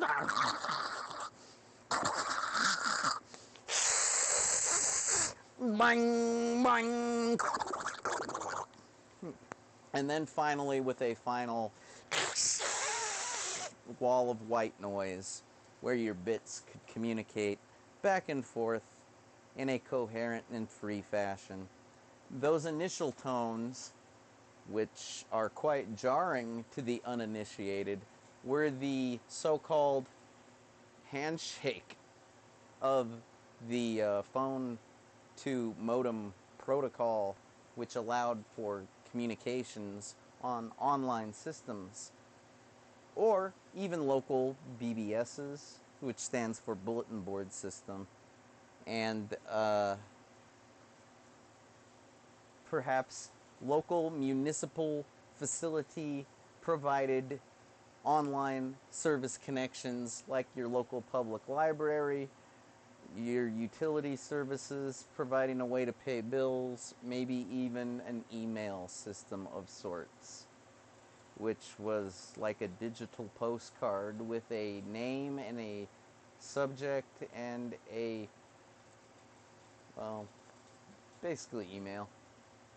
But email allows for so many more protocols to be implemented within the SMTP, POP, and IMAP protocols, which initially just communicated raw ASCII or textual human-readable data. As time progressed, they were able to implement such features as HTML, email, the media, the streamable media. It is actually streamable if you have a webmail account and someone has sent you a video or audio file. You do not have to download it to enjoy it or consume it. No, you can actually stream it from your webmail. And that's just some more history. If I was a professor, I would probably dedicate the first class to nothing but history, because, I mean, so much shit has led up to this moment right here. Like, it's like, I've been waiting for this moment for all my life. Boom! Oh! Mike Tyson! He's got a tiger! Oh! Been waiting for this moment for all my life. Like, I remember reading about cell phones in my telecommunications handbook around, like, you know, Y2K, and reading about things such as GSM, because back then everything was kind of CDMA, which stands for what? Cell phone digital motherfucking CDMA assholes. I can't even remember. I mean, I try to avoid the CDMA. You know what? My personal preference does not really matter in this discussion. I'm just kind of like relaying it as it is, you know. The GSM networks have progressed through the G3, G4, G5 data transfer, radio frequency, wireless network, digital transfer protocols and such, which have really just kicked ass. So incredible. You know, my cell phone is faster than my home internet. 3 times faster. It's sickening, man. I don't even know why I have a home internet line. I mean, obviously I'm at the bottom tier. It's the life of the professor. What can I say? It's no, I don't work at the university. I work at the community college. There. That explains that, right? But anyhow, if I was looking for work, I probably would look at the community college, because I could probably do like computer programming, computer networking, media communications with regards to sound engineering and nonlinear video editing.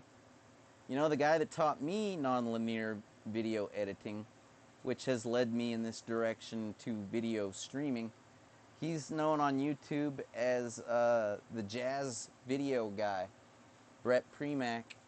He wrote a book about the new digital... I think the one that I got a copy of is about with regards to music and how an independent musician or producer, sound engineer, you know, because those things all tie in together. If you make the music, you got to record the music, and then you have to distribute the music, etc. And so he says that this is the new music business. I think that was the name of the book that I got a copy of long before I ever took his class and even knew that he was teaching such a thing as nonlinear digital video editing. And that's where I actually picked up the skills that I still use to this day with regard to setting in points and out points, which are very much like traditional analog video editing techniques with an A-B roll system. that utilizes videotape, such as 3/4 inch, half inch, beta, etc. Perhaps even the 8mm or VHS-C variety of analog tapes. But no, it's a different thing in the software.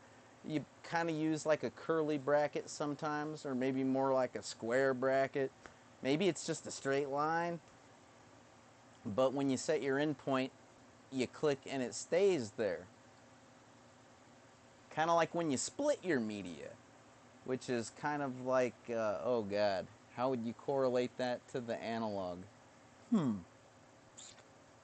Well, I suppose it's a lot like when you're doing insert editing as opposed to assembly editing, because the very notion of splitting your media sources, your audio and your video, the very notion of doing that with assembly or assemble editing techniques is, you're not going to do that.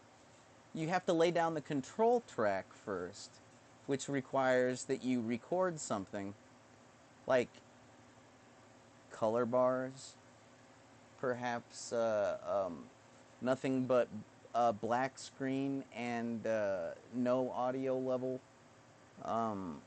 That will encode the control track onto the magnetic media, the tape, and will allow you to do such things as insert nothing but audio while leaving the video completely intact, or vice versa, to insert video while leaving the previously recorded audio still intact and no worse for the wiser.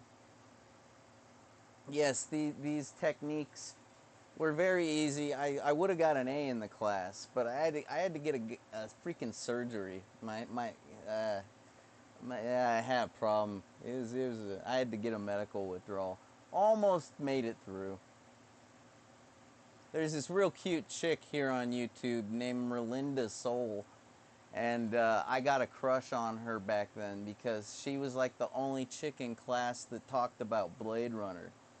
I'm like, that chick's dope. She's sick. She's off the hook. And I think my impressions were actually pretty accurate. But she's been uploading videos in order to win a contest here on YouTube. I think she might have already won. I stopped watching because I think I creeped her out with one of my comments. I'm kind of a creepy guy, if you don't know me. Like, you might not understand Professor Stiles' sense of humor, or his, you might not get anything at all. Pretty oddball character over here. But, yeah, only with the best of intentions with regards to my community and everyone that is a part of that, and the larger global community that we all share as well. Because when the boat rocks, I feel it, and I don't throw stones in my glass house. And I'm not looking to throw stones in your glass house. But, you know, one of the disappointing things about being a streamer, before you get involved with this involving thing that requires your time, your attention, your focus, your financial investments for various technological resources that will take up space in your environment, right? Before you commit to all these things that have obvious deficits and setbacks, otherwise known as side effects. The side effects may include nausea, itchiness, inability to sleep, anal leakage. Where was I? Jesus Christ. I need a drink. That's the problem. Getting too sober. Much better. Caffeine Mountain Dew is a gift from the Pepsi company, anyway. And the gods. No. So yeah. Before you go and make an investment and all that stuff, You know, you might want to know that you might end up disappointed by the whole affair because if you don't have networking skills, if you're kind of an oddball creeper like me, the kind of guy that used to watch the Big Brother, American. I mean, I tried getting into the Big Brother world streams, but it's so difficult when you don't speak the language. It's really pointless because if you don't know the context of a situation, you're never going to get the right impression.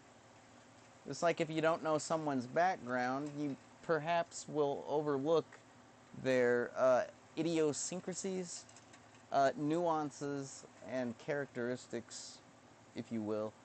And yeah, if you don't have those networking, perhaps marketing and publicity skills, or I don't know. I suppose if you have a large pocketbook, or financial investors, sponsorship, people that are willing to provide those publicity resources for your media, your stream, with regards to podcasts, vodcasts, video streams, shoutcast audio streams, etc., etc. I heard that Real Media Player is even still a thing these days. I was like kind of checking that out. Real has been REAL with like a blue and black kind of color scheme. That's been a thing for a really long time. They were one of the earliest streamers that were commercially successful on the internet with regards and in terms to capitalism and success in that financial arena game thing. You know what I mean. Like you could make the most awesome open source free resources available that mankind has ever known. Stuff like OBS and VLC, but technically they are complete failures, I think, with regards to, capitalism and making money, because they give it away. So, but Real, they were able to monetize the protocol, and a lot of the people that used their product were able to monetize the services that they provided. Sometimes it was just as simple as using basic traditional mechanisms like banner advertisements that display at the header and footer of web pages, HTML pages, HTTP pages, as URLs, URIs, what the basic World Wide Web as we know it. Yes, banner ads have been around for a while, and sometimes that is all that it takes for an operation to be financially successful with regards to the internet and what they provide. But if you don't get the clicks or the hits, as they were called back then, I don't think anybody says hits anymore, do they? Like, I never liked that, because when I hear hit, it makes me think of a hit song or a hit show. So hopefully we aren't using that still. It's the clicks. If you don't get those, your banner, you might as well not even have banner advertisements, if you will. So then you need to do things like subscription services, monthly, annually, etc., in order to compensate for the costs of your operation and to turn around a profit if you are an entrepreneur or such, what people commonly refer to as a businessman, business person, a trader, and, what do they call Ted Turner? Like a multi-conglomerate mega man? Like, a CEO perhaps? Was that his role? Yeah, there's all kinds of levels and things you got to know about capitalism to succeed. But luckily, the barriers of entry, as they are referred to in microeconomics, keep lowering every day. Barriers of entry with regards to devices, equipment, and other various technological things that you need to function keep declining in price. The barrier of entry keeps lowering, partially because of the traditional concept and algorithm known as Moore's Law, which dictates that every 16 months the transistors that can be fit onto a central processing unit, otherwise known as, commonly referred to as a CPU, yeah, the amount of transistors, pretty sure it's transistors, they can actually fit double the amount every 16 months with regards to engineering and manufacturing, because they just, I guess they get better with practice. I've never worked at a processor factory such as Foxconn or perhaps Intel, AMD, NVIDIA, etc. These are all companies that specialize in the manufacturing of and production of CPUs. And yes, that all relates back to the cost of entry into the field. The field being streaming. Whether you want to be a personality in front of the camera and microphone, or whether you want to help out with the production of the stream by being a camera operator, perhaps an OBS operator, which would be the equivalent of a director in traditional media terms. There's even room for audio board workers, sound engineers, as they are commonly called. Basically, that would entail taking your OBS, right? Let's see if I can do a quick demonstration, because I know we've been going on at length on this topic for quite some time now. But I want you to know this.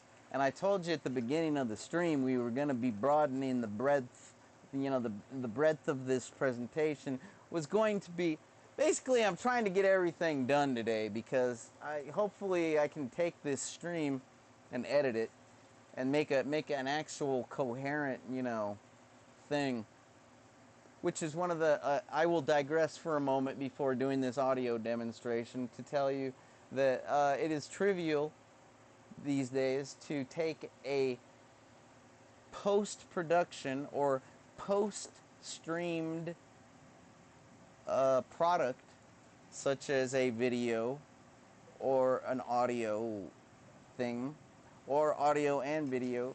Well, that's kind of implied when I say video, but anyways, it is a trivial affair to take a previously produced stream, which is a post stream, and download it, which they commonly refer to as a VOD, or video on demand.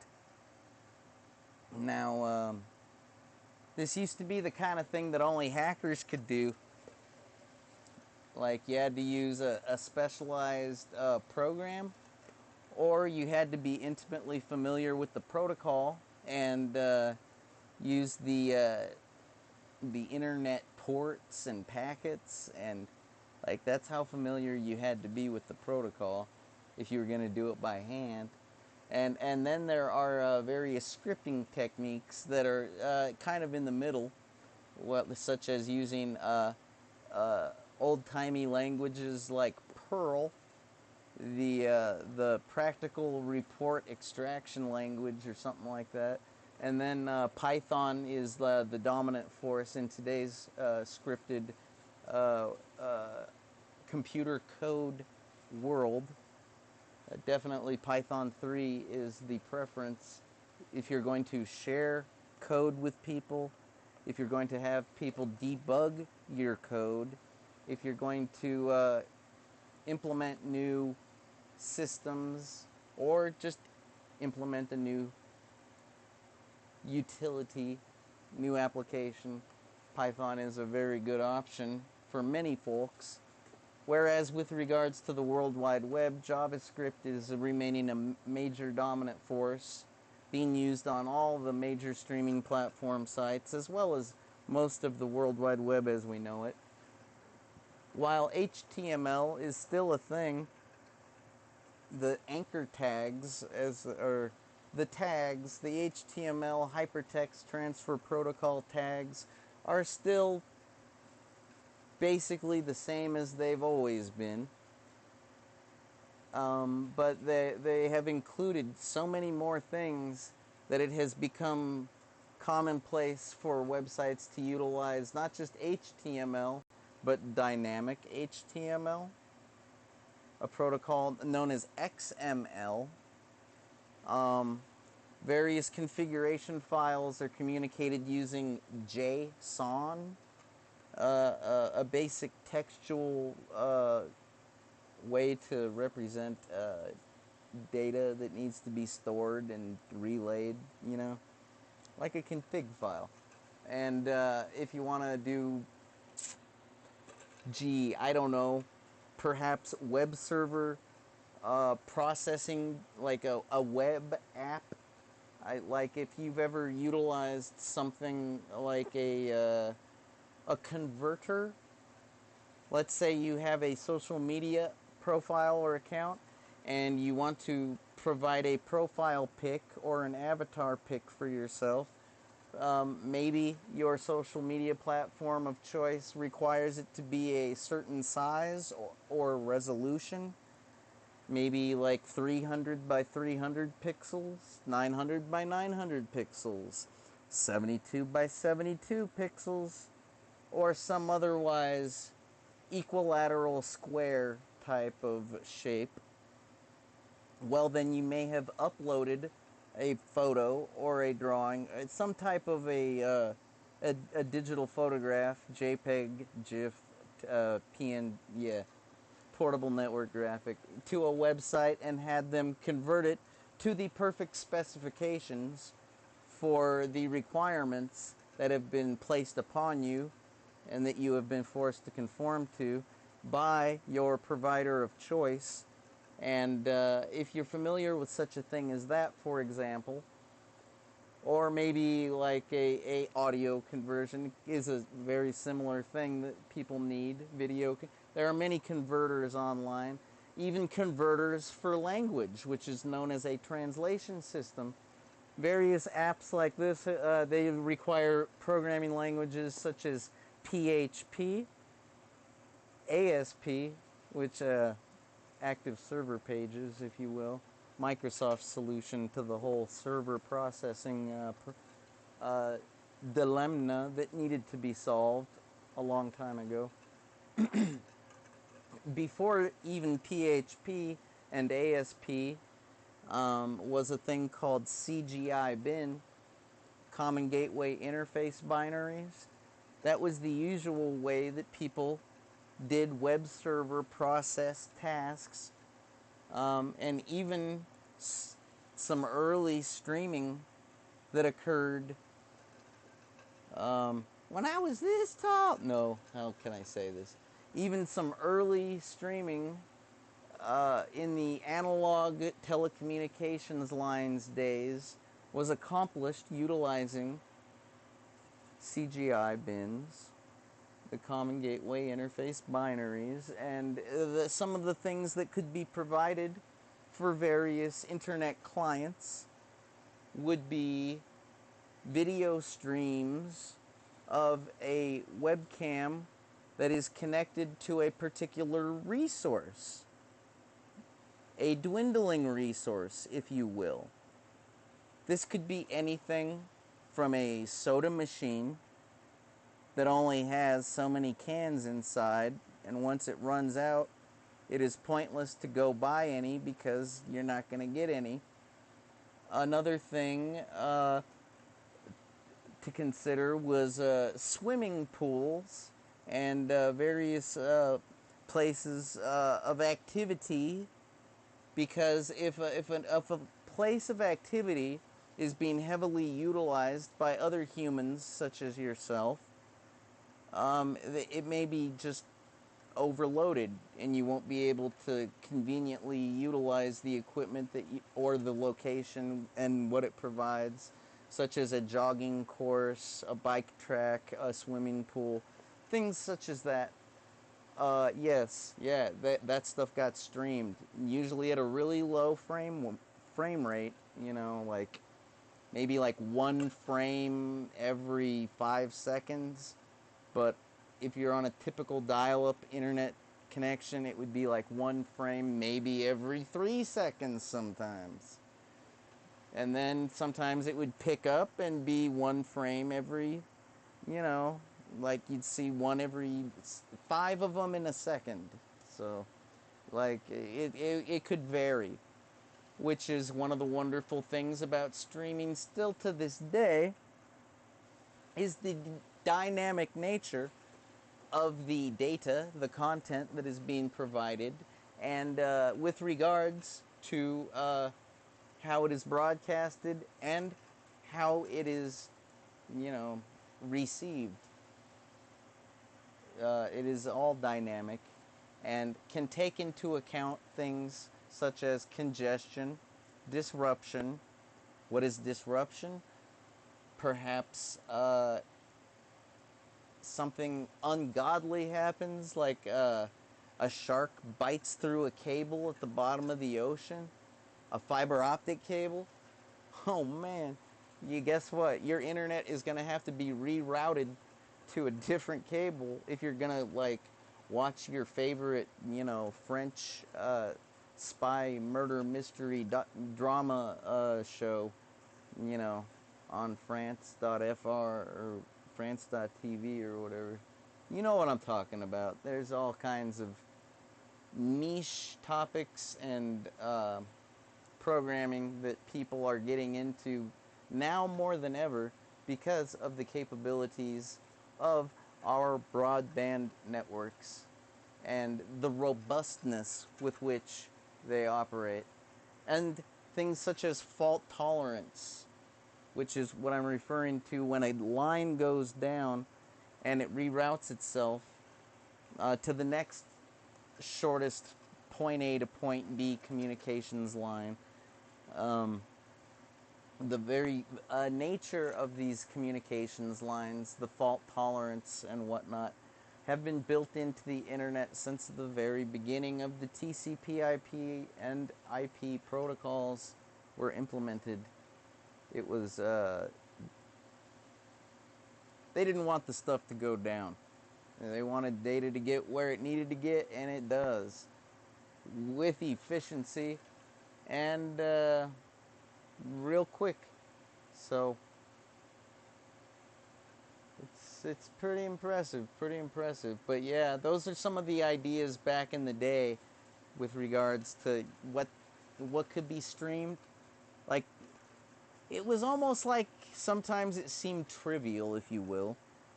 Like, is this really necessary? This seems like a lot of resources to allocate to something like a soda machine. Okay? Like, it might have seemed like a bad idea. Okay, your systems administrators at your school are really overdoing it. Like, shouldn't they be working on something more important, like managing the school network and implementing more protocols such as email, file transfer facilities, home pages, etc. Maybe working on a blog. Wouldn't that be cute?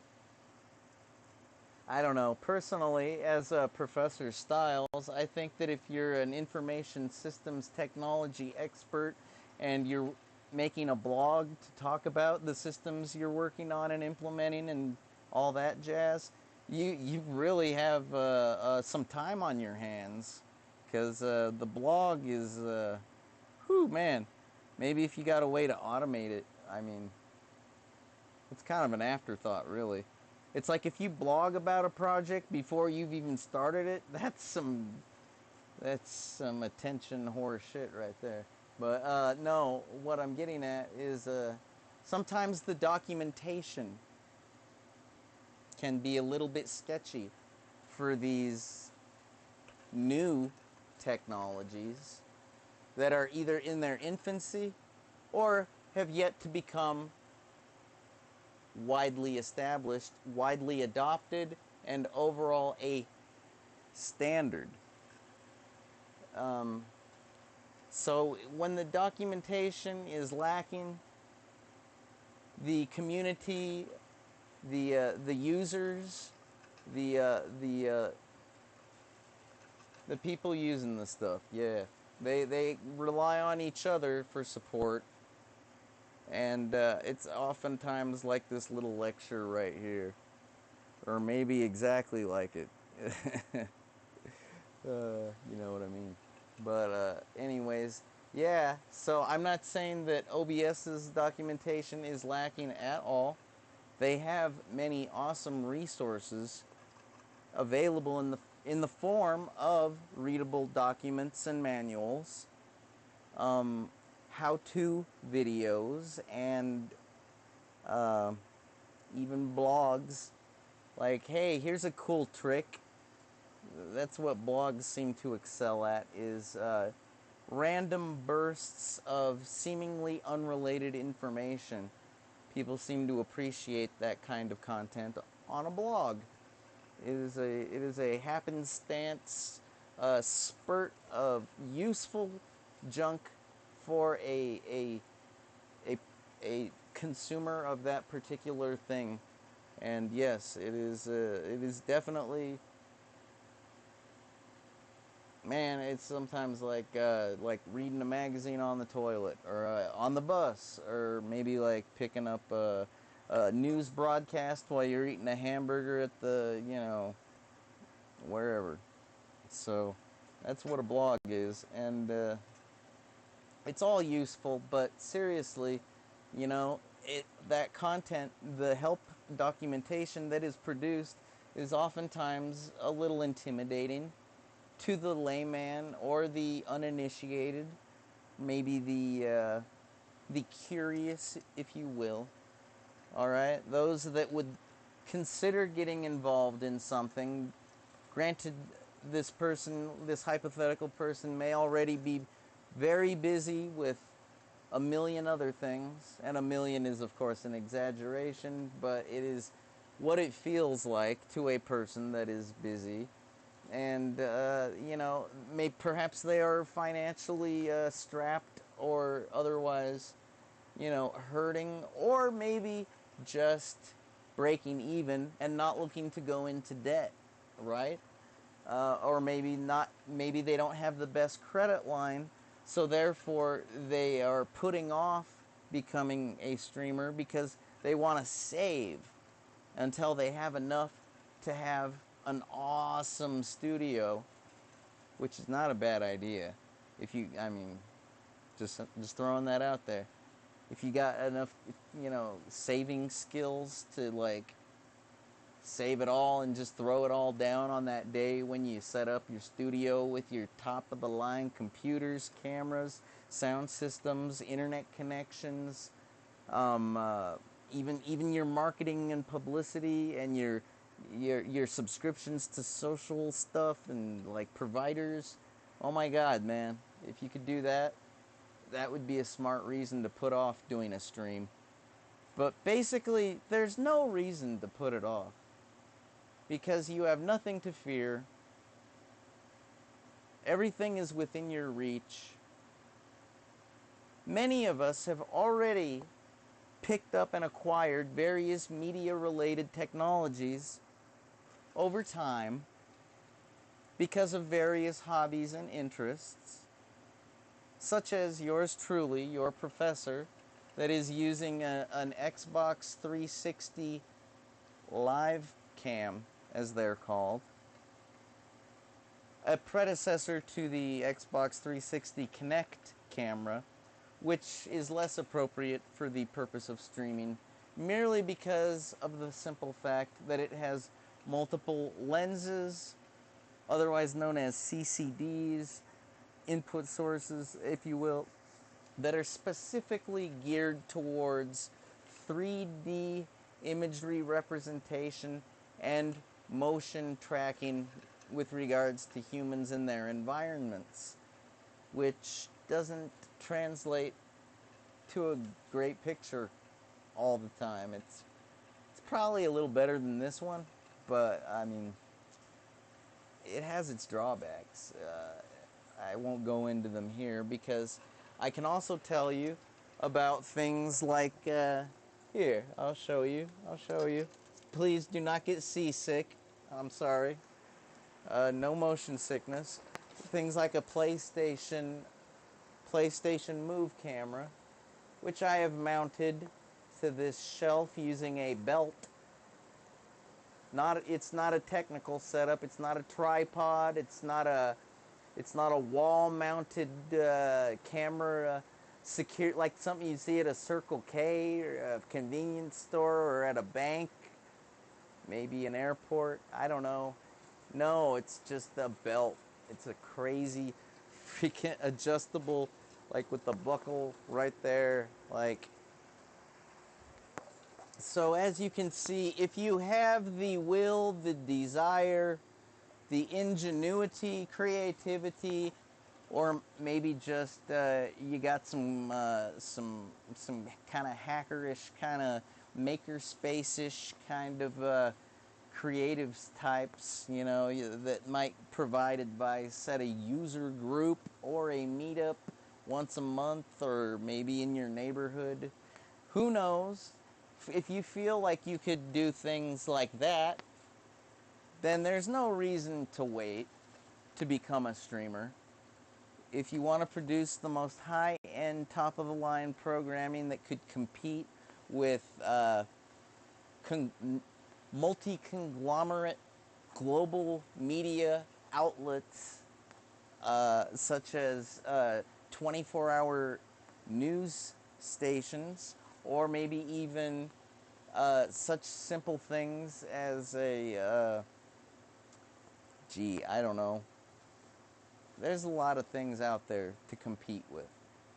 And if you're going to get your slice of the bandwidth, your slice of the internet, your slice of the web, if you're going to make a little spot to call home, it would help to make a big bang with a professional production right off the bat.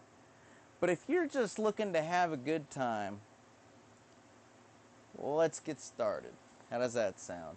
And even if you are looking to do a professional production, maybe you just set up your brand new studio today and you're just sitting there twiddling your thumbs wondering, what do I do now? I got everything I need. Nobody showed me how to use OBS. Well, all right then. What do they call this? Brass tacks? Let's see here. First of all, one camera is not going to be enough. No, if I'm going to give you a good presentation on this live stream, I'm going to have to make some priority adjustments, if you will. Earlier today, I was doing some other nerdy junk with this server, this rack-mountable server. It had crashed because I had performed a system software update, and this crash was leaving me at something called a grub boot prompt. I don't expect you to know what that is. It's basically like your boot screen when it says, do you want to go into Windows or safe mode or etc.? One of those kinds of things. And so I had to make a floppy disk, if you can believe that. I have no need for this anymore. The server is completely operational and quite happy with its new 32-bit updated copy of the Linux operating system. Yes, I know that's not a distribution, but that's a nice generic way to refer to it and not start a distribution war discussion. So, okay. And now that that has been removed, and I have prioritized its release from the pool of USB ports, which is a common resource for interfacing with streamable media providing devices, I will now hook up that thing on the belt up on the shelf that I showed you. Yeah, it actually gets used. It's not just funny looking. It's actually kind of smart. It's kind of it keeps it from shaking around. That's for sure. In today's fast-paced, high-tech world, cell phones have become a very prevalent thing. What do I mean by cell phones? I mean smartphones. But I say cell phones because, you know, they're cell phones. So anyways, smartphones always have cameras built in, and they always have microphones built in. Why is this? Well, they have the microphone so you can use them as a cell phone. That's, you know, why they call them cell phones. But the camera is a development and addition that the manufacturers came up with a long ass time ago. And they just keep increasing the megapixel count. It's to the point where your average smartphone is better than your home system. It's insane. It's like, it's magnificent, but it's somewhat mind-boggling. It's like they take these ARM processors, you know, and anyways, we'll talk about that in another lecture. But my point is if you want to use a traditional webcam, such as the one I'm about to import, I'm going to take this webcam and point it at the screen just to ensure that you can see this. I know I could add a window source or a display source, as they are referred to in the OBS software, but right now we're keeping it very, very simple because this is internet media and video and audio streaming for the uninitiated. So I expect the uninitiated types to be doing stuff like this in order to not concern themselves with the technicalities of utilizing these buttons, these icons, to provide them with inputs that look like this, which boggle minds when you get more than one or two, and having to control various configurations of these input sources utilizing things such as scenes, which is merely a record of the various imports and their, with regards to their settings, such as what filters have been applied, where particular levels are at.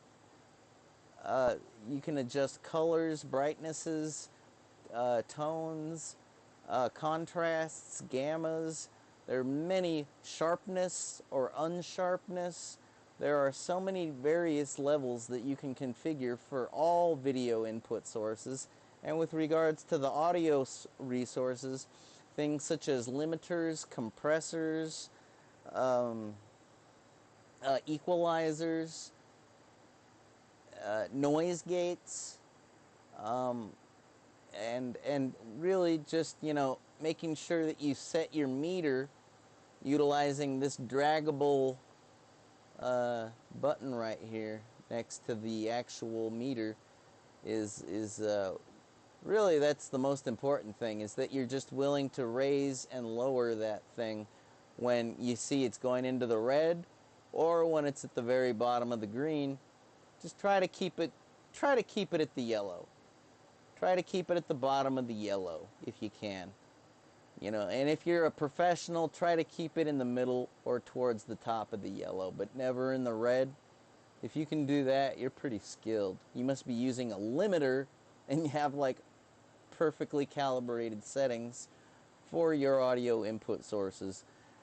Now then, I'm going to show you how we're going to import that guy, my PlayStation Move camera.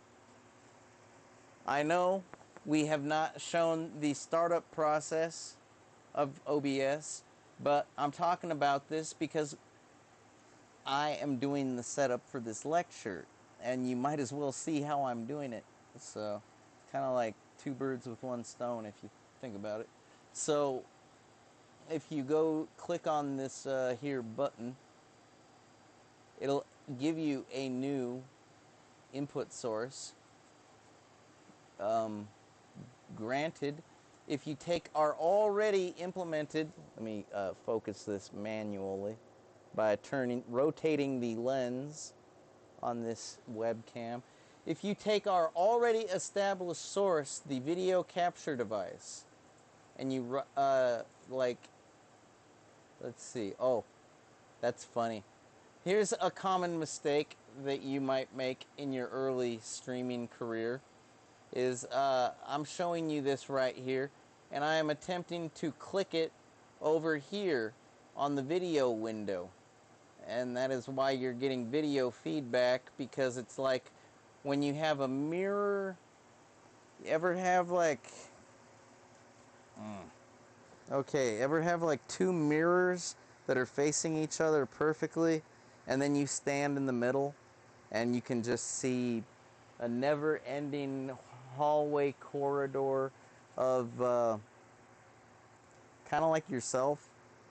It looks a lot like this Chemical Brothers video that's goes, how does it feel like? Yeah, oh, Let Forever Be. Pretty good song. And lots of very specific usage of that particular type of deliberate effect with regards to the video feedback, or even with regards to mirrors, which are nothing but a piece of glass that have been stained with a reflective surface. And yeah, I'm clicking on this window right here, this window that we're making the feedback with, and nothing is happening. And I'm thinking that we are clicking on this, our actual input device list, you know? And, well, sometimes you can feel silly when you're clicking up there when you should be clicking down here. But, you know, if you aren't comfortable feeling silly, you need to lighten up, all right? And not take yourself so seriously. Anyways, so we're going to go, oh, and I'm still clicking on the window. I'm just quite the professor. I could use a drink. Anyway, I'm going to go down here, and now finally I'm actually at the device list. If we have something such as a PC compatible mouse, we can implement a right click in order to bring up something like this.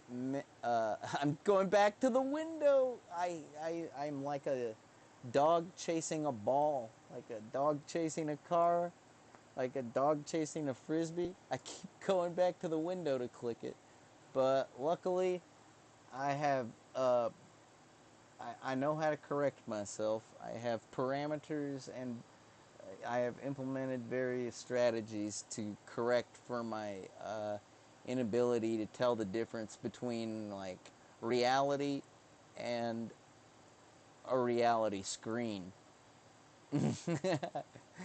Yeah, I know the difference, but sometimes I can't tell the difference. Anyways, you right click on it, and at the very bottom of the menu you're always going to see properties. At the top you'll see a multitude of extremely daunting things that might make a noob, a newbie, a new person to the program, the uninitiated, might be daunting, but at the very bottom you'll always find properties, and right above it is filters, which is a good place because once you master properties, you're probably going to want to master filters, which are kind of related to the effects and the processing that can be done to manipulate your media sources. But properties is where you go to choose your media sources.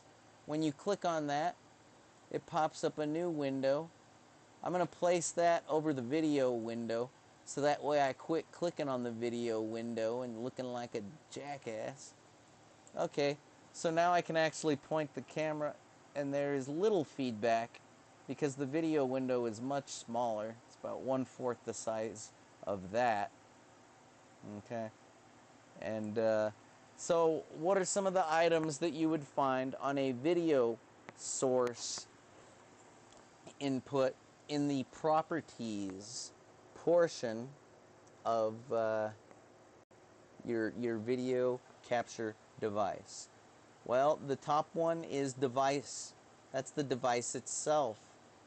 And as I was saying a moment ago, you could go and add a new source, or we could take the source that we already have and change it. I'm going to change it to the PS3i Universal.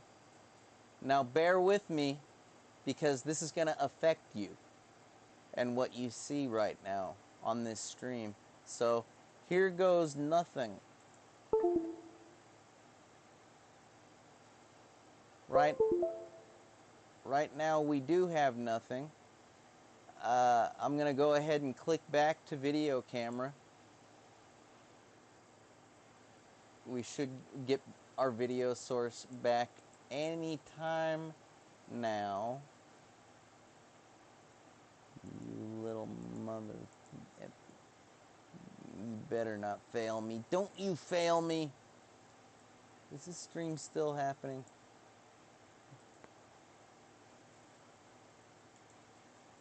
Oh, I hate it when this happens. I'm going to show you how to compensate for this right now, but first I have to unplug my mother-loving webcam and plug it back in, because I guess Windows is a piece of garbage? I don't know. Maybe it's just my every camera I own totally sucks. I don't know. I don't think so. I think Windows is probably getting confused.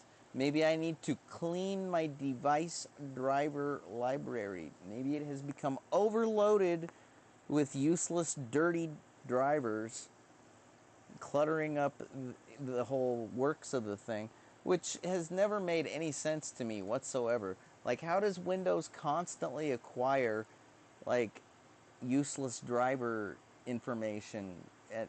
It's like it replicates your drivers or something over and over. Every time you plug your device into a new port, it seems to make a new instance in its registry or something of a new driver, and you end up with like 100, 200, 300, maybe even 400 like driver references that you don't even need, that are totally pointless, that you can clean if you know how to, and sometimes result in this problem. I'm not saying that that's the specific reason why this occurred, but like I was trying to demonstrate, we're trying to change the device from the Xbox video camera to the PS3. I'll go ahead and demonstrate one more time. Really got to change this purple cursor. It just blends in with my dark themes too well. But so when we select a new device, that PS3i Universal, you could tell that it wasn't activating, right? So sometimes it helps to do things like click the deactivate button, which literally just deactivated the stream. I know you can't see me, but if you trust me, you'll believe me when I tell you that I'm about to click the activate button in 3, 2, 1, click, and we're back. It is a momentary transition from going from active to deactivated mode. And if you switch to a new video source, such as in the pull down tab right here, right? And if your new video source does not seem to be activated, well, I will usually rapidly click the deactivate and activate. Oh, come on, you son of a... Wake up. Wake up. Oh, And the fact that that hasn't happened is going to lead me to unplug it, plug it back in, deactivate, activate. Come on, are you seriously doing this to me today? All right, I'll plug you into a different port if you're going to be a little prima donna like this. God. Activate. There. Ta-da. See, it can be a frustrating endeavor and experience to do a live stream and have technical difficulties occur, which are preventing you from having a smooth and clockwork-like running operation, production, stream. But if you are a dynamic individual, such as your instructor, and know how to roll with the punches, boom!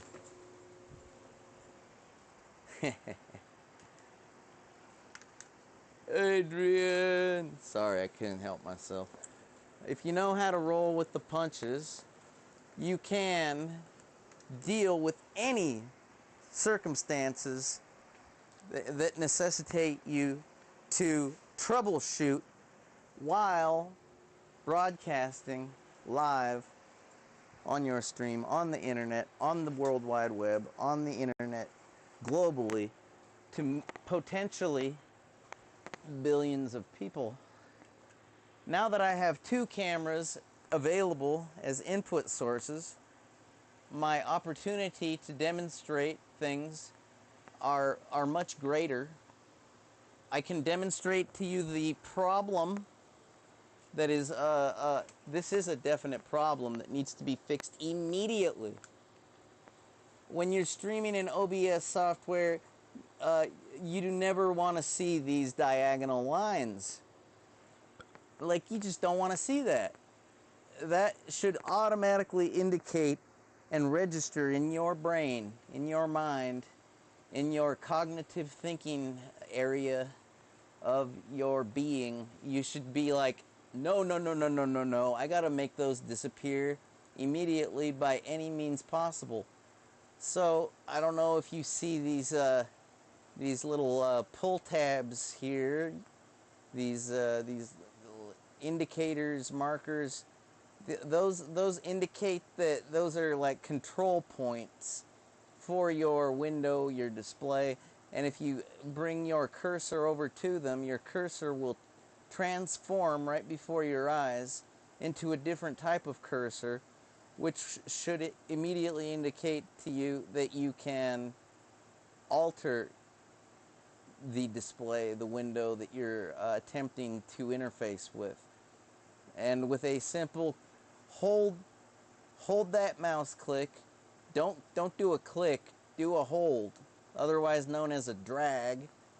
And when you start to drag in the downward direction, you'll notice that the window is indeed shrinking. And now we have successfully eliminated those diagonal horizontal lines from the sides. Granted, there's still a tiny little amount of them at the bottom of the screen. But hopefully, when we take our window and raise it up to the top, yes, we will hopefully not see that, because we need to do that. Let's find out. We're dragging it. I'm guessing that we won't see that diagonal line thing there, because if you look at the borders of your window, you'll see a thin line of black outside your red border, right? And you'll see like a thin line of black outside of, that red line, that border. So that tells me that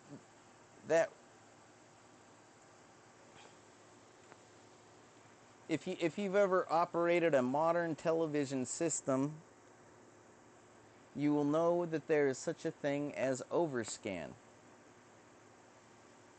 Overscan is taking your content that is displayed on your display and either increasing or decreasing the size of the content area of your display. And the overscan is like, if you go too small, you'll start to see that border, that dark black colored border around your content area. Whereas conversely, if you make your content area too large, you're not only not going to see any black border at all, but your content is going to end up cut off around every edge, and you're going to kind of get the feeling that there's something wrong with this video. It's like I can't see, like they're walking through a door right now, but I don't see the door, and the only part I see is the handle when it comes out all the way. I don't see them walking through the door. It's because your overscan is set too high, and that's exactly what this relates to. And yes, if you think I'm spending too much time talking about this, you've never gone to college, have you? Because you're supposed to spend time talking about the most important things, like the most common hiccups, the most common hindrances.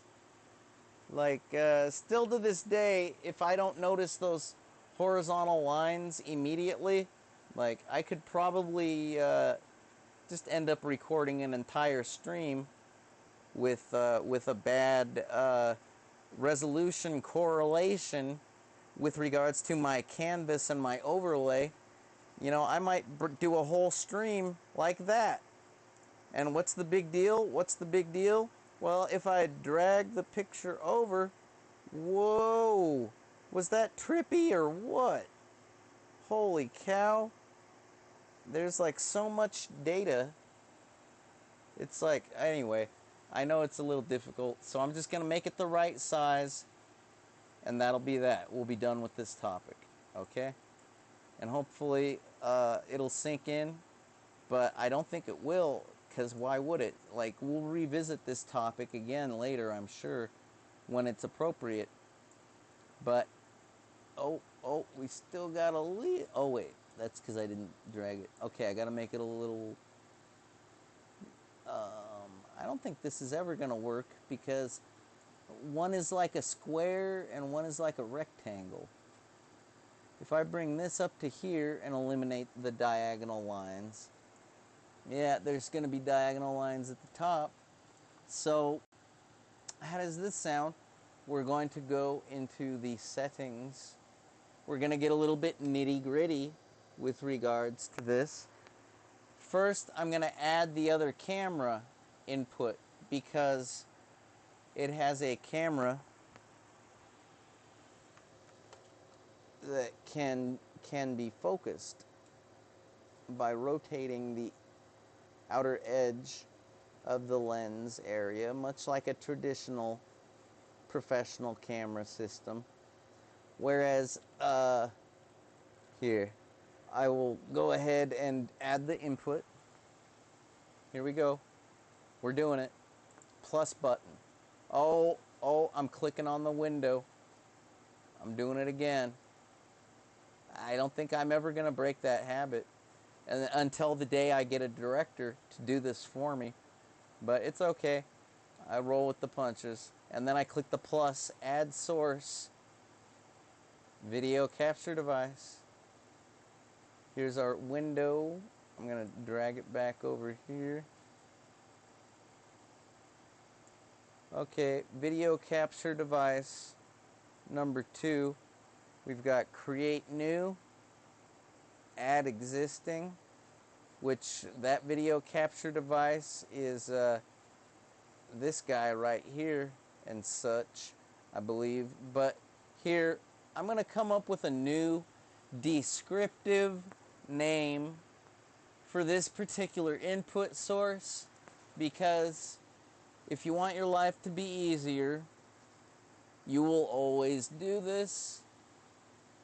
If you're a person that's always in a rush and showing up 5 minutes late to appointments because you gotta do, you gotta make breakfast, drop your kids off at soccer, pick up the dry cleaning, Remember to drop off the broken computer over at Best Buy to have the Geek Squad work on it, and then you got to go pick up some Christmas presents before you go to the grocery store and get your daily, yeah, if you're one of those people, then you'll probably just leave it at video capture device number 2 and get your damn stream started.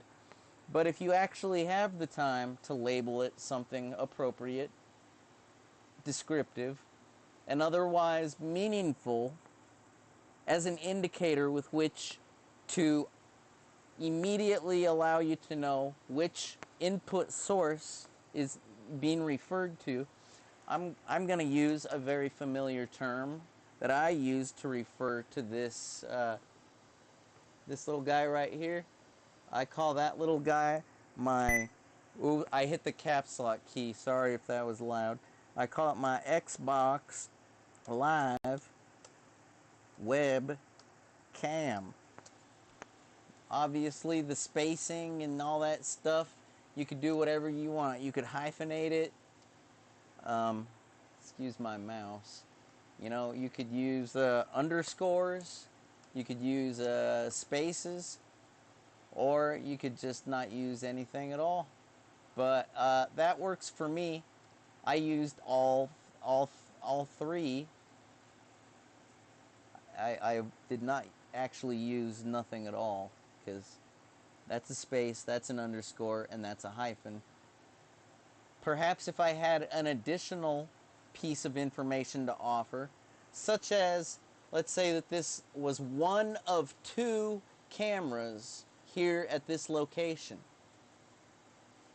It is not. I only own 1. But let's say hypothetically if I own 2, okay, yeah, I might want to call this webcam 1 or 2 or 3, etc. And maybe you might want to put a hashtag to indicate that it's a number. Whatever. I think you get the picture. That the titles of your input source devices, they only need to make sense to you. They only need to make your life easier. They don't need to make anybody else's fucking life easier. Forgive me if I sound a little like whatever, but you know, most people have to cater to other people's whims all the time.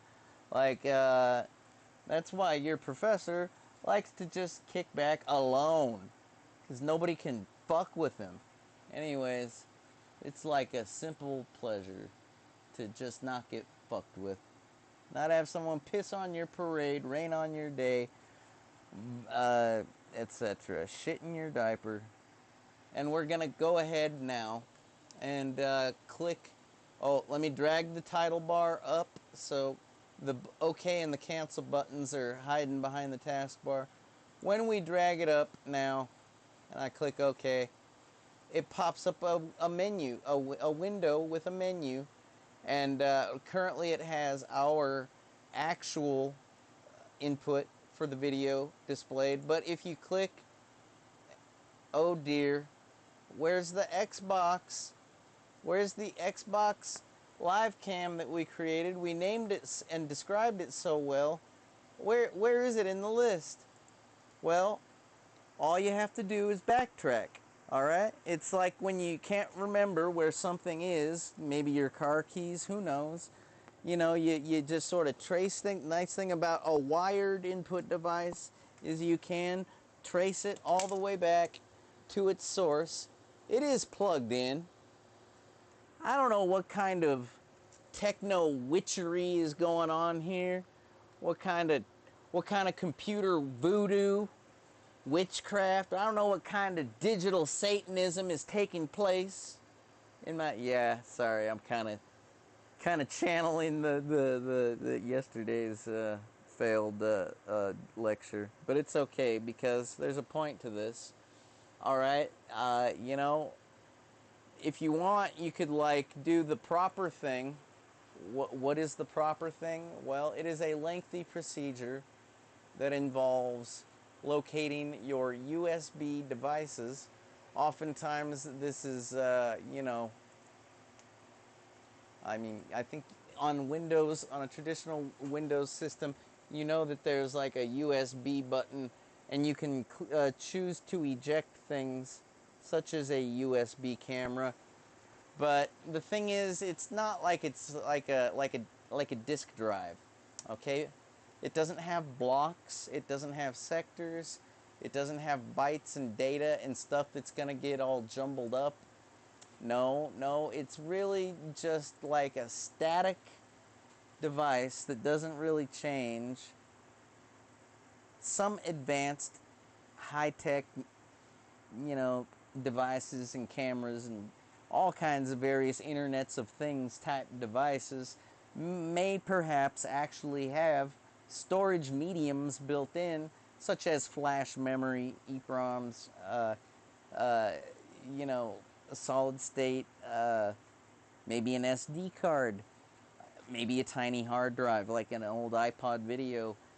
And in those instances, you may want to stick with using the eject option that was just displayed in your taskbar. But I know this camera. I know it is just, it has what is referred to as a ROM, which stands for read-only memory, which means that it has a chip that is predefined. It is predisposed. It is static and not dynamic in nature. It is always going to be what it is, nothing more and nothing less. So if I do something reckless, and so is this one for that matter. So if I do something reckless, like just yank the connection out of the computer, I really don't have to worry about, the thing resetting and becoming, broken. And when I plug it back in, maybe now our device will be available in the pull-down device menu. Oh, or maybe you'll have to actually open it again by going to our very well labeled and defined input source, going to properties, and now, oh, there it is. And oh, there we are. And now we're like totally awesome. That's so great. I'm very happy now, because we have to show you the settings menu in order to demonstrate the various resolutions and such that resulted in those horizontal lines. Here, let me. I really need to go ahead and have these two trade, because the camera that has the ability to focus, right? It needs to be the small one. And the camera that is taking up the majority of the picture, it needs to be the small one. Yeah, this one needs to grow, and that window needs to grow, and this one needs to shrink.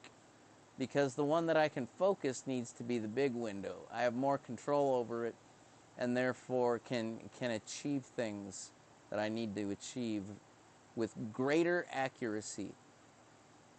That is all. But still, this one's pretty neat. It doesn't focus things any better, but it actually is like a quick zoom, which has its uses. Whoa! Whoa! Whoa! Whoa! Whoa! Whoa!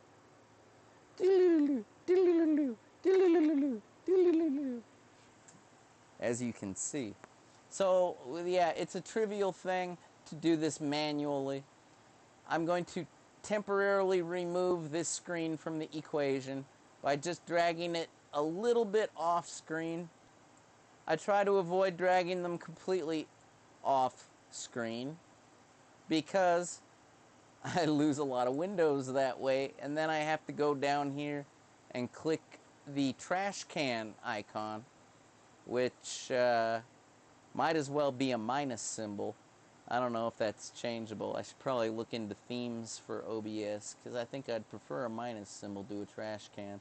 But regardless, I try to leave just a little bit visible, so that way, I can bring it back in and reincorporate it when I need to. Okay? If you think that looks funny on a live stream, well, it really doesn't, and your streamers will tolerate it, and it's not going to ruin their streaming experience at all. you can just sort of drag this one, this bigger display, and until once you're able to see the pull tab thingy that allows you to, resize, we just sort of shrink it on down now. Okay, bring it back, bring it back. I'd still like to shrink it down more. Here we go. Bear with me. It's an awkward thing to hold a camera with the left hand and do this, but now it is finally starting to look like a good place to put my talking head up there in the corner. And now we're going to go back to that little edge that's still exposed. If you somehow made an accident and completely dragged it off screen, and now you can't find it because you clicked on that, and you're like, oh no, where's my window? I can't see it. Oh crap, I lost it. Perhaps if you go back to the input devices and you hold your mouse cursor over the item, it might just draw a line, like a highlight around your display, allowing you to notice where it is and giving you the opportunity to go back, retrieve it, and reincorporate it into the broadcast. But sometimes maybe you've dragged it so far off screen and the resolution might have changed or something crazy. You know what I mean? It's best to keep a little edge in the screen so that way you know exactly what you're doing. Okay, we have a problem already. What's the problem? The problem is there's only one camera showing. Why is that?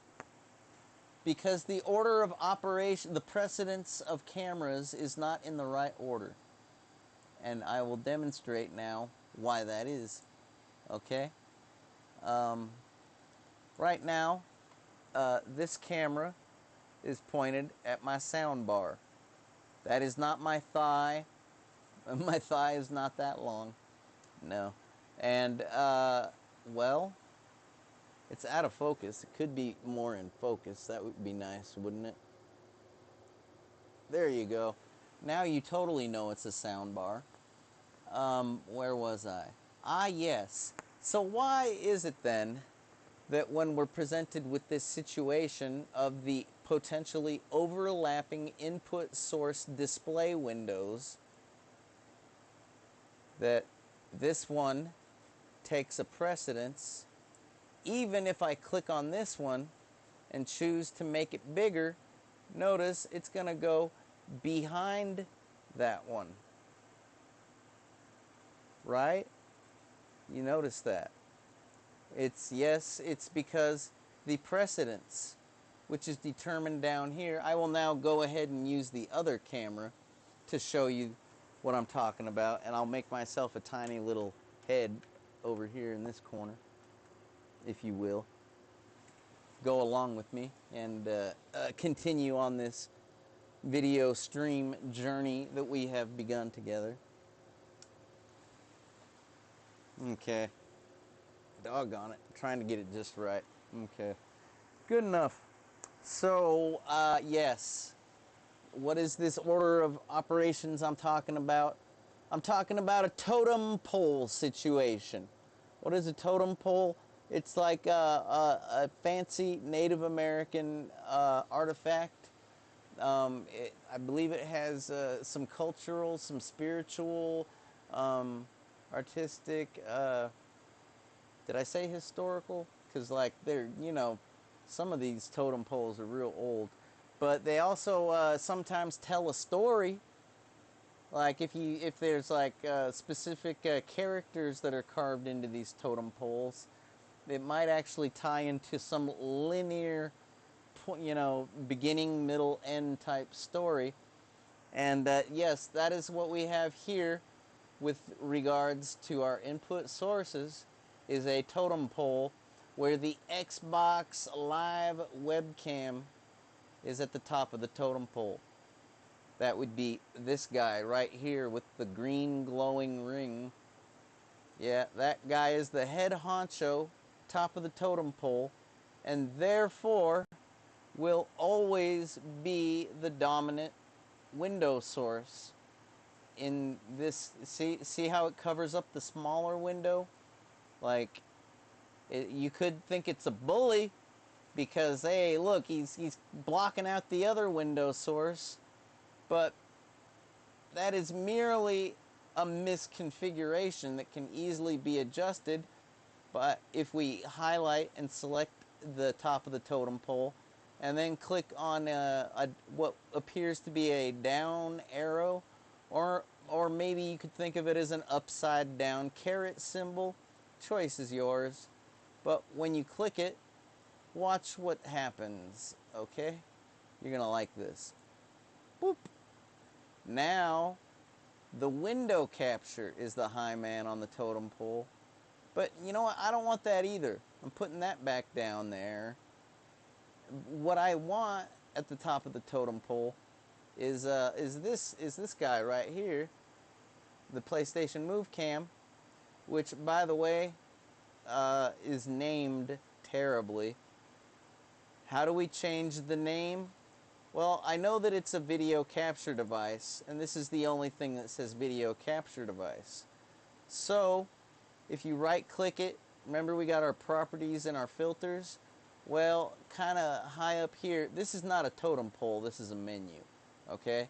So if we go ahead and I don't know if totem pole is an actual technical term, but I mean, that's the way I look at it. And you look around and, oh, here we go. Let me focus this lens for you. And there you go. We've got set color, rename, remove. I'm going to click on the middle, rename, and it opens up the cursor and the highlighted text indicating that we can do something functional and useful, such as change the name to, there's the caps lock beep again, PS3i cam. I made it lowercase because, hey, that just lets me know even quicker it's not the Xbox camera. I don't even have to read what it says. I know the lowercase video capture device. You see what I mean? That's like an instantaneous. As soon as I look, I instantly know. Yeah. Lowercase, uppercase, XP. It's one of those things that'll keep your stream going along. One of those tricks that'll keep it moving like clockwork. All right, and so what? So what? Well, yeah, we want this guy at the top of the totem pole. So we're gonna click, and then, of course, we'll use the corresponding up arrow. Move sources up is the tooltip that will pop up if you hover over it. And yeah, we're just going to click it and move it on to the top of the totem pole. Ta-da! Now you can take a bow, because when you do this scenario, focus, focus. There you go. Wait. I tell you, let me see. I got this. Okay. Like I say, the problem we were having before was my little square that I exist in on the screen here. Yeah, that blue border line right there. Yeah, that my little world was being impinged upon by this red border zone. So, and that looks stupid because, like, I want to be floating over everything so you can see me and I can describe everything. So that's why the order of operations and the movement of your input sources from top to bottom is very important. So now I can maximize this other display to all of its potential, and it's not going to affect me and my little world here on the screen, right? And now we pretty much have a perfect scenario. I'm pretty happy with it. Like,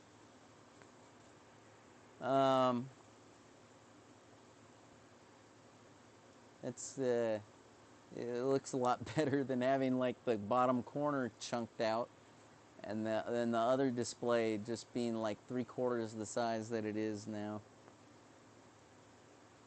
Those are some of the technicalities that can frustrate a novice streamer that hasn't quite determined these little nuances. You know, that'll frustrate. But I'm trying to get those out of the way now, because those are the things that'll make you want to quit faster than anything.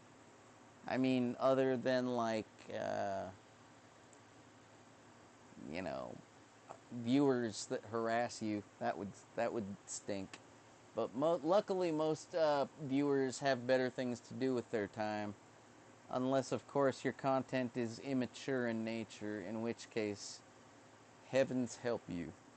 But I digress. We're now going to adjust the resolution settings, okay? Let me focus.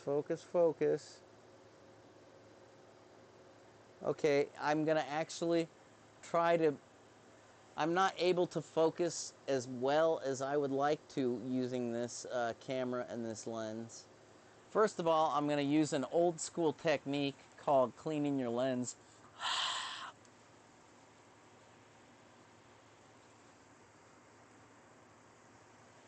Alright, see if that helped much.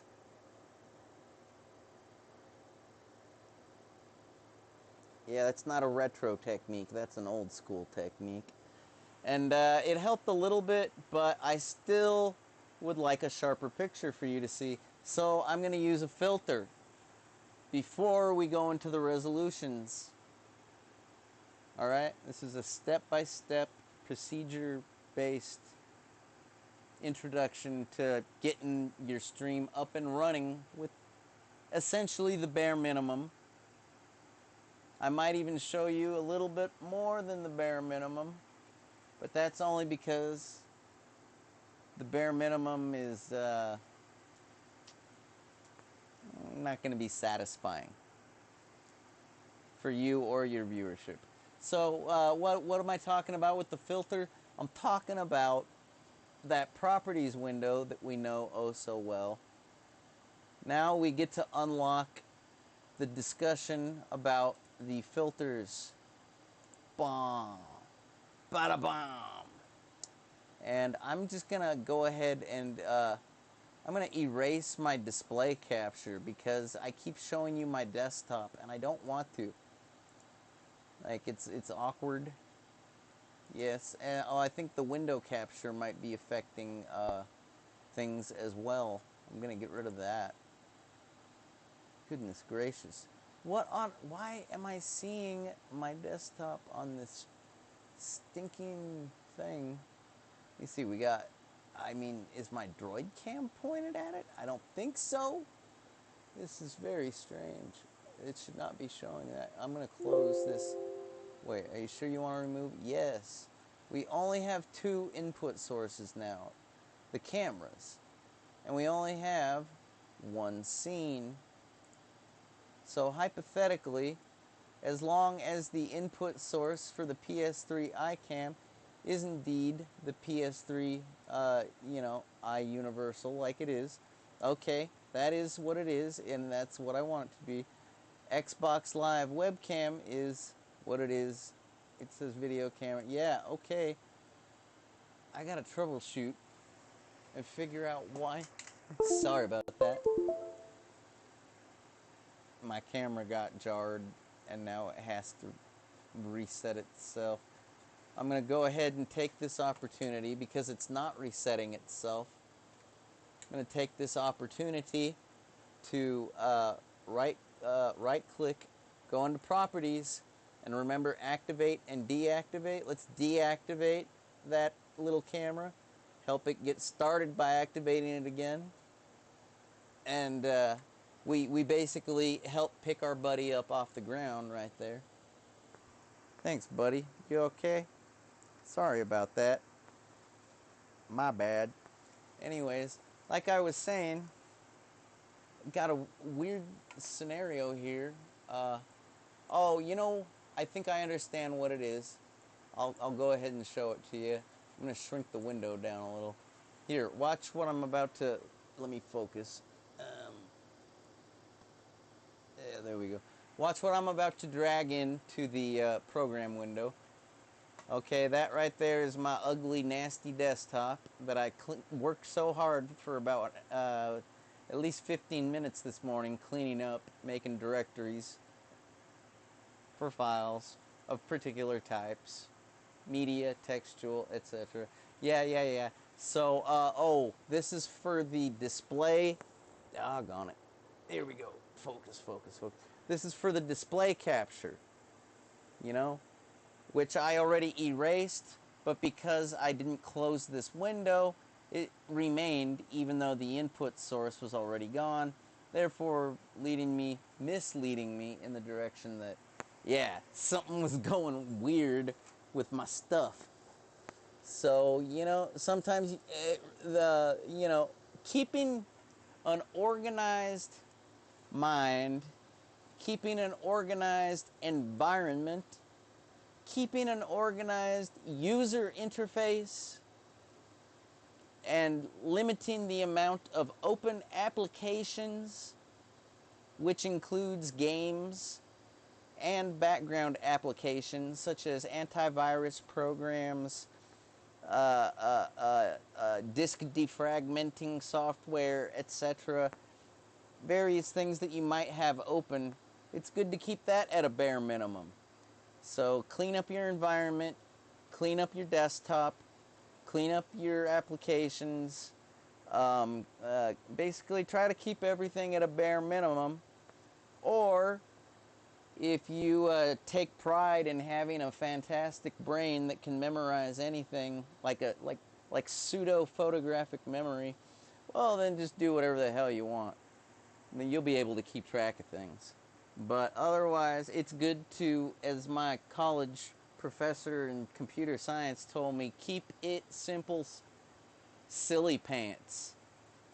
So KISS is a really old thing that they've been saying a long time, these technical type of folks. And yeah, keeping it simple, silly, that's what you do if you want to actually keep your stuff smooth. Smooth operator. Literally an operator of streaming broadcasting software. And so now that we have our input source, I'm going to show you what it means to change the filter for... Did that seriously just happen? Okay. I'm going to do that deactivate, reactivate thing real quick. Hopefully it works. Come on, come back to me. Trying to resuscitate my webcam. Alright, I'm going to do the unplug and replug routine because that's kind of weird. When stuff like this is happening, it's usually a good idea to reboot your stream software system. What does that mean? It means reboot your computer.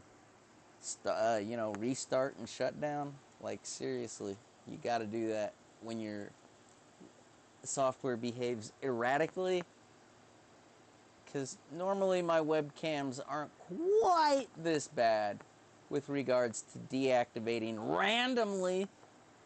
Oh my God, that's pissing me off. I'm like this close to going postal. Is something that you might find yourself saying if you don't shut down, therefore rebooting and power cycling your streaming system. Anyways, back to the subject at hand. What are filters? How do you use them? I'm going to demonstrate one immediately here by, once again, God, you better not fuck up on me, webcam, or I'm kicking your ass. Alright, there we go. That's what I expected to see. This is what the filter configuration window looks like.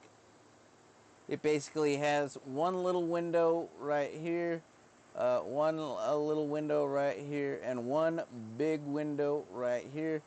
This big window off to the right. Again, sorry for the video feedback. I guess I could change that, but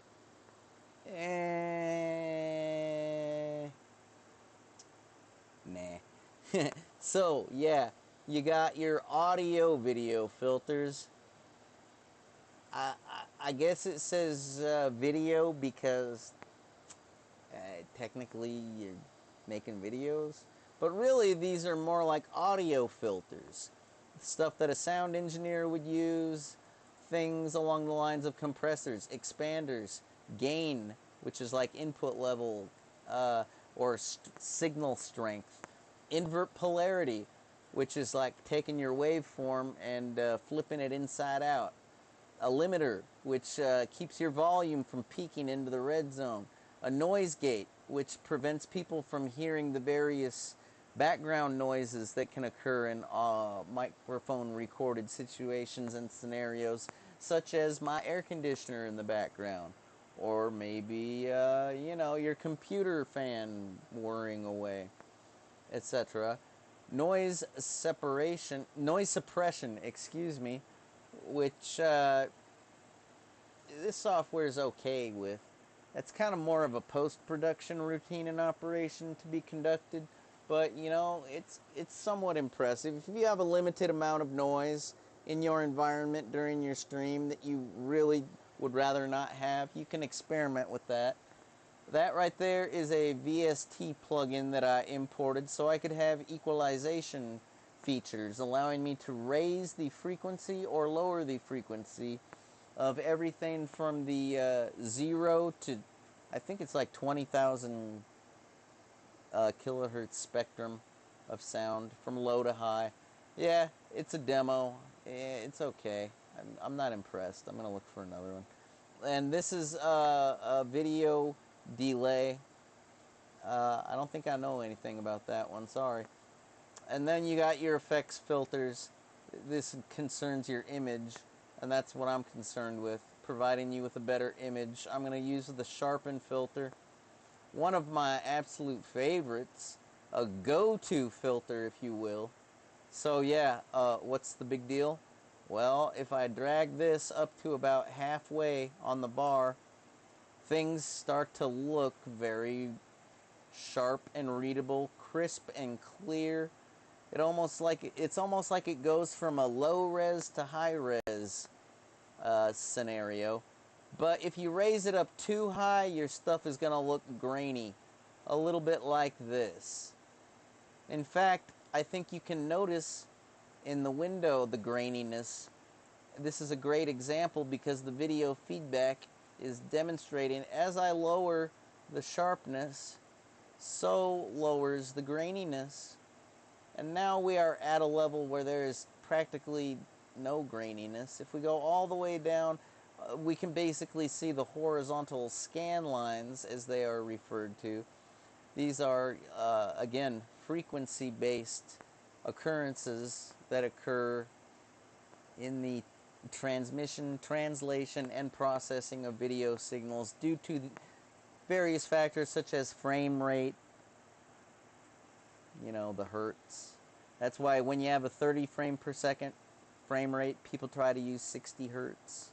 And if you have 25 frames per second, people usually pick 50 hertz. Things like that. That can result in the scan lines. But look, alright, I just want things to be sharp enough to read without me having to constantly refocus. So I find that's usually at about halfway. I'll go ahead and lower this from 53 to 50.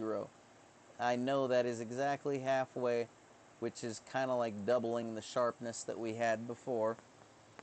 Okay, so now it is going to be a trivial thing to notice when things are out of focus and when they need to be focused. Yeah. Would be nice to have autofocus on this little webcam.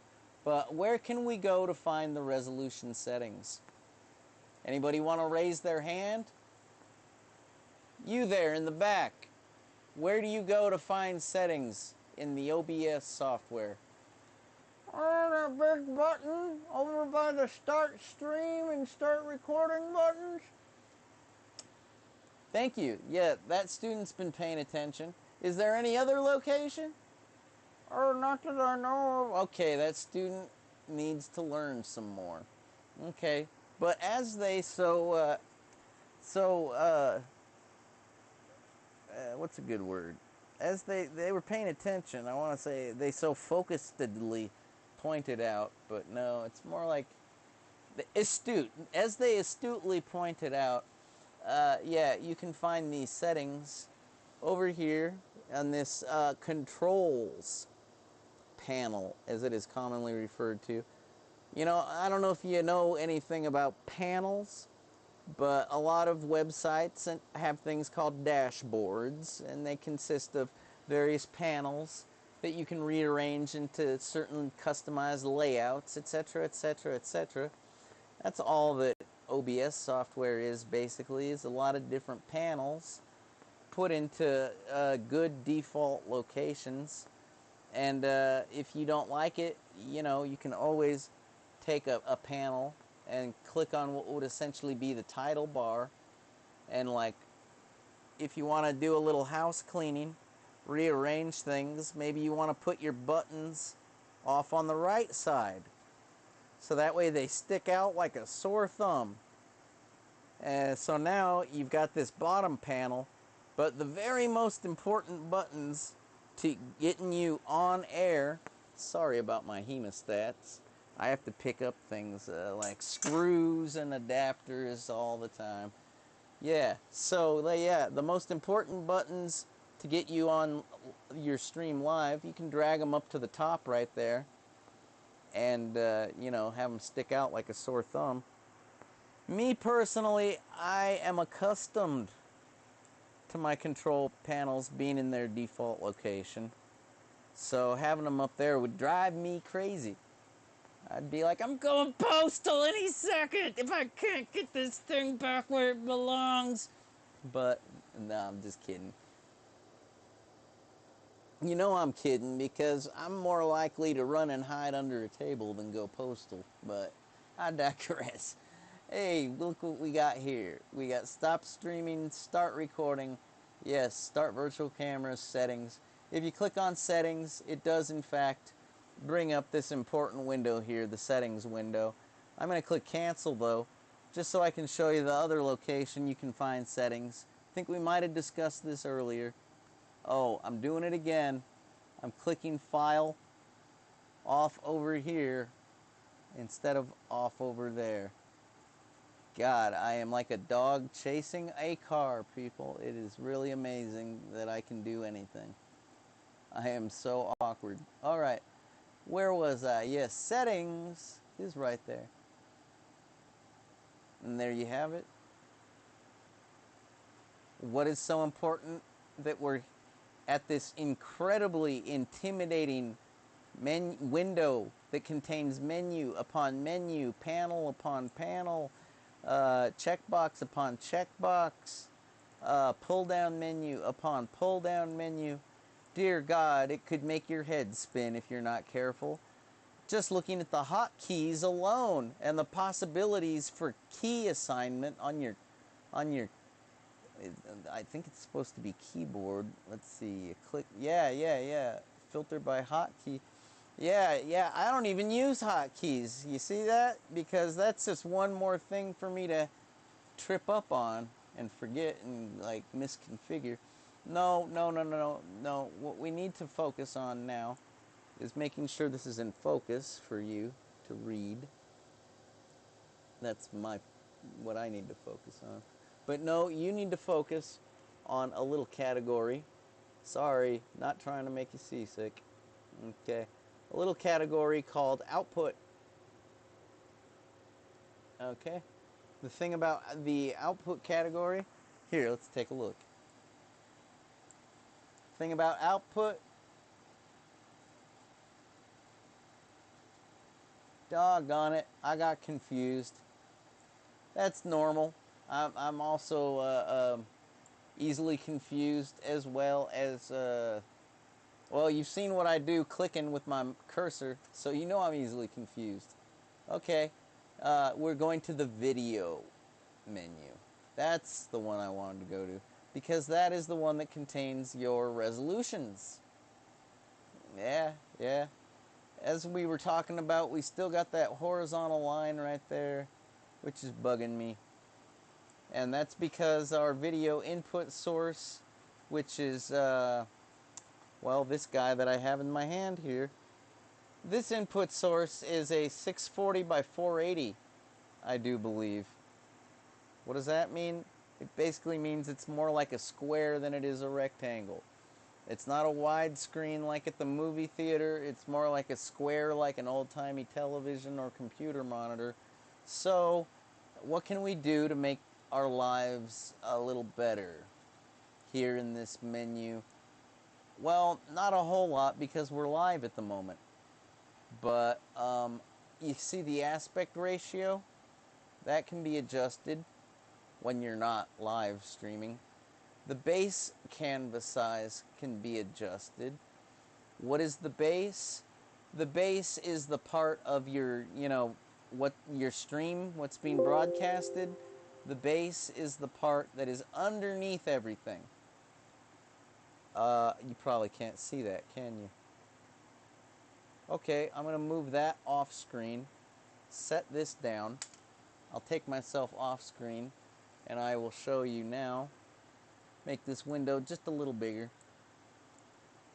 Your base is the underlying bottom part of your outgoing stream, which is, all black, because I removed the other element, which is the Xbox camera. Now we bring the Xbox back in, and we're seeing less and less black, otherwise referred to as the base. And the resolution is currently set to 1280 by 720, otherwise known as the 720p HD high definition setting. And, well, that's about everything I can tell you about that. It's not as good as the 1080p or even 1080i setting for HD resolutions, but it's a very comfortable resolution to stream at and play video games at, and even your viewers will appreciate a nice 720p stream. It's much better than anything lower. But back to the problem. Yeah, our input sources are 640 by 480, so maybe you might want to stream at a different resolution. Maybe something a little more square shaped as opposed to rectangle shaped. And again, that is controlled in the settings, which can be got to there, or more conveniently here. And yes, not in the output, in the video. You got your, you also got a downscale filter, which can adjust, it's kind of like a scan line thing. It's one of those intricate little video adjustments you can make if there's something bugging you about the picture. And the frame per second value again, which can also relate to like a scan line or a flicker effect if you don't have the proper hertz setting on your display, or maybe your viewership. 60 hertz seems to be a pretty common one. I would try to keep my stuff at 30 frames per second, or at least like something divisible that goes into maybe 15 frames per second, because that goes into 60 hertz pretty well. I think that's not going to create any flicker. But once you do 25 per second, what do you do with the last 5 frames that aren't going to make it in for the 60 hertz? That's where the flicker comes from. It's like it's got a moment of nothing, because it's trying to play catch up. I think that's a good way to describe it. I'm not like an electronics engineer or anything, but I think I understand the concept. You might want to check with the engineering instructor if you want a more definitive answer with regards to that. And, well, audio, this is an important setting as well. because you have your sample rate. You know what? Let me get back to our original configuration if you don't mind. So we can focus, because that other camera does not focus. Oops. Alright, so there we go. And still my camera is the high man on the totem pole. Thank you very much. Alright, and now, back to settings. Okay, we were going to talk about our audio inputs real quick. Alrighty. Here we go. So our sample rate, 48 kilohertz, is a very professional level, a high rate. It's higher than 44 kilohertz, that's for sure. It's higher than 16 kilohertz or 22 kilohertz. Why am I throwing these numbers at you? These are common industry kilohertz rates for standards of mass-consumed products and outputs.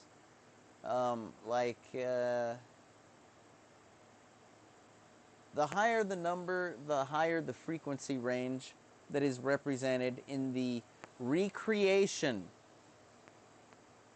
A sound recording is nothing more than a recreation of a sound that occurred in real life, or maybe inside a computer, if you will. Something made up, like a Pixar character dancing around on your screen. Alright, but it's still based off of something in real life. Okay? So that's what I'm getting at, is the frequency range might be very low, or the frequency range might be very high, or even higher than that. It might be more like a piece of metal going like a ting ting. If you could hear that, it's a very high tinging kind of like a sound. So yeah, 48 kilohertz, very respectable sample rate. If you find that your stream is maybe stuttering, or if your microphones aren't capable of handling such a high sample rate, you might just want to lower it. I know it's like, oh man, but I want to have studio quality sample rates on my recordings. Yeah, but what's the point if your microphones only go up to 22,000 in what it can recreate with the diaphragm of your cheap-ass microphone? Sorry, you gotta get something more like a Shure SM57 or 58, or perhaps even a condenser microphone, you know, which requires phantom power, or power coming from the USB port of your computer system. I believe that the predefined amount of power output provided by a USB port is 500 milliamps, I believe. That is a substantial amount of power for, you know, powering one microphone, such as a condenser microphone, which provides an extremely dynamic range of frequency, representation, recreation, and transmission. But I still say go with the phantom power if you can, because like a sound interface like this puppy right here, like each one of those, I mean, like puts out, like all you got to do is push a button like this one right here, bam, and it would normally glow if I had it turned on, but I'm not using it, so I don't want it to get shorted out accidentally. What if I spilt a drink on the power supply and, oh God, I want to kill myself. I'd be going postal on myself at that point. But let alone if you did it, oh, I'd be going like Hatchet Man, like, yeah, that audio interface is pretty important. But each of the 8 inputs would provide enough phantom power to power any condenser microphone, providing you with a maximal amount of input gain. If you were paying attention earlier in the broadcast, excuse me for a moment to digress and talk about the importance of this phenomenon for which we are discussing. A good example of it was at the beginning of this particular stream when I was proud to demonstrate the practice lecture that we did yesterday, where I was utilizing not the battery-powered Bluetooth wireless microphone that I enjoy because it's like wearing nothing at all. It's real comfy. But it's more comfortable than a lavalier microphone, which would probably clip onto the lapel of my sport jacket today that I normally do not wear. I'm trying to look like a professor here. So yeah, check it out. We were using this guy. This is whatchamacallit, Blue, which registers as a Yeti, YETI, BLUE. This is a common example of what a condenser microphone is like. It's, excuse me, it's a little beefier than your average handheld microphone that you'd see a singer in a band singing into. All right, a little bit chunkier, and that's to give it a little bit more of a diaphragm surface for which to pick up vibrations, which is why it is more dynamic and picks up more stuff, more high-tone stuff, if you will, because it is easy for a diaphragm in a microphone to pick up the low tones, but it is more difficult to get those very high tones, which barely cause any reverberation at all whatsoever. So yes, the wider diaphragm provides for that, but an unfortunate side effect of this, wider net with which to cast, to catch your frequency fishes, if you want to think of it that way. It's like throwing a wide net into the ocean to catch your fish. Yeah, this wider diaphragm, it needs more power. It's really, a drain on your system. So yeah, that's what the phantom power, that's where that comes in. I swear, I probably shouldn't even be talking about this because this is a OBS lecture and not an audio lecture. But I'm ending the lecture, and I'm going to talk to you about various input sources. So, I promised that at the beginning of the lecture. And this is the beginning of the end when I start talking about the various possibilities. And yes, the difference between a dynamic microphone, and you may have noticed yesterday, I will go back to that now. The difference between today's stream and yesterday's practice recording is the gain level is not only adjustable in OBS and perhaps on an interface input that you might have, like that rack mountable one over there, but this particular model of microphone also has a gain setting, and I'm pretty sure yesterday that gain setting was I'm not going to say it was cranked to 11 or anything. It was probably, like, pretty high. And hence why it might have sounded overmodulated. Why it might have sounded, may have sounded farty, as some people would say. Maybe a little bit dirty, if you will. Yeah, it was an unfortunate occurrence. But I mean, hey, so was like me doing half the lecture and not being able to show you what I was talking about on the screen, even though I saw it in the software. I don't know. It also has a little pattern thingy-mabob setting.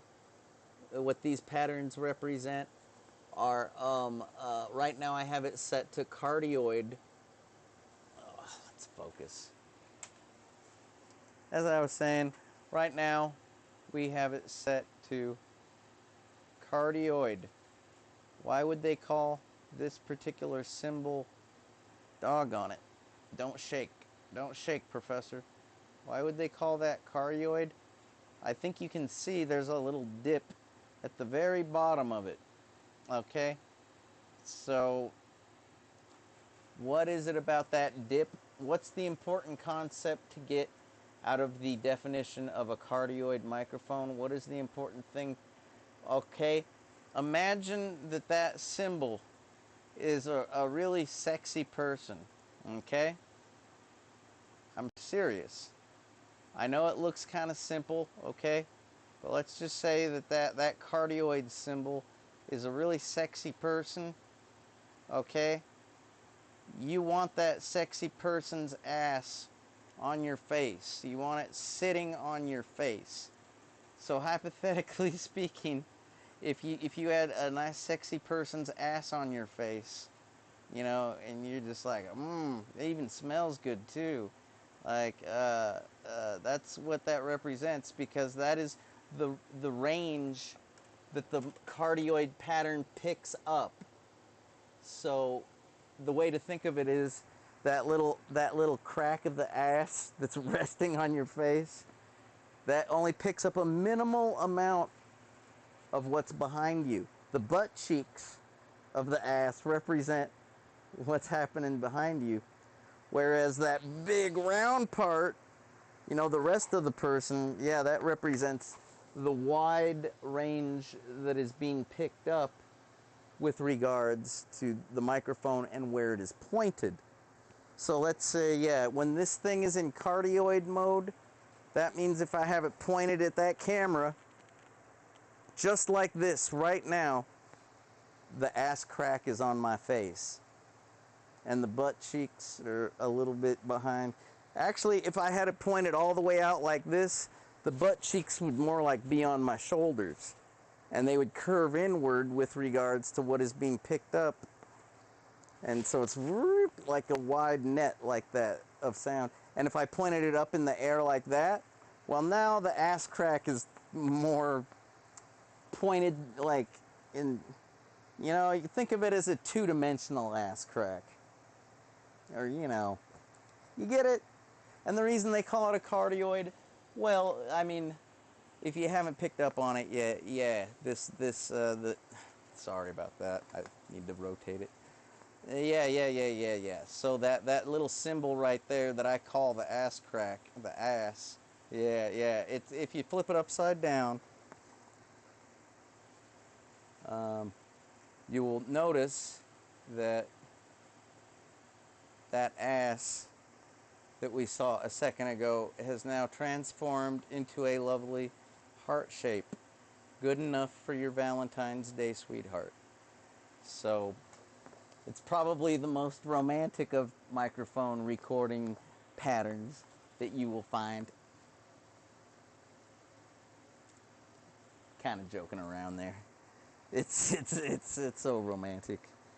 You know, it's just a pattern, but it is cute to talk about, I know. And the other patterns, the one next to the cardioid, if I can focus, yes, the one next to it is a more of a perfect circle. So there is no ass crack in that example.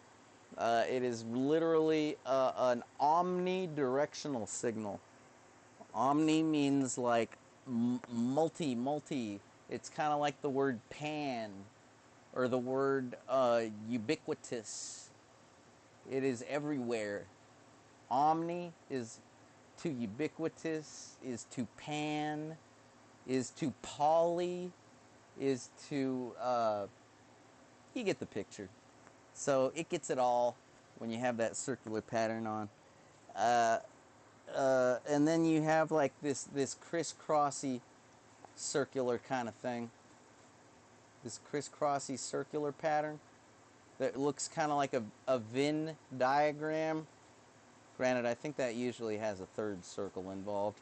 What you're supposed to do with that pattern is imagine the microphone in the middle of those two circles. So the sound area and pattern that it will be picking up will be like one big circle over here of, you know, sound and vibrational frequencies to pick up, and the other circle will be right here with regards to the microphone that's pointed at your face.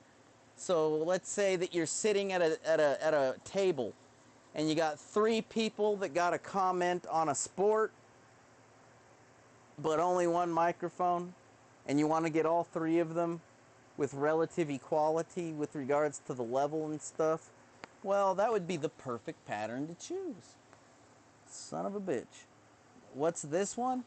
Oh, it's basically the same damn thing, but the circles are a little further apart to the point where there is no overlap in the middle. You see, on this one, the middle is kind of like your sweet spot. It's kind of like that Venn diagram type situation scenario I was describing a second ago, where it's like as if you're right there in the middle, it's super sweet, you're super loud, super picked up, maximal frequency representation. But yeah, this guy right here, maybe that might be the better one for the sport game announcers that need to, you might want to try them both, see which sound better. Much more complicated, right? Much more complicated than, forgive me, trying to show you how important it is and how hooked you'll get on gear if you start this junk, this media journey, if you will.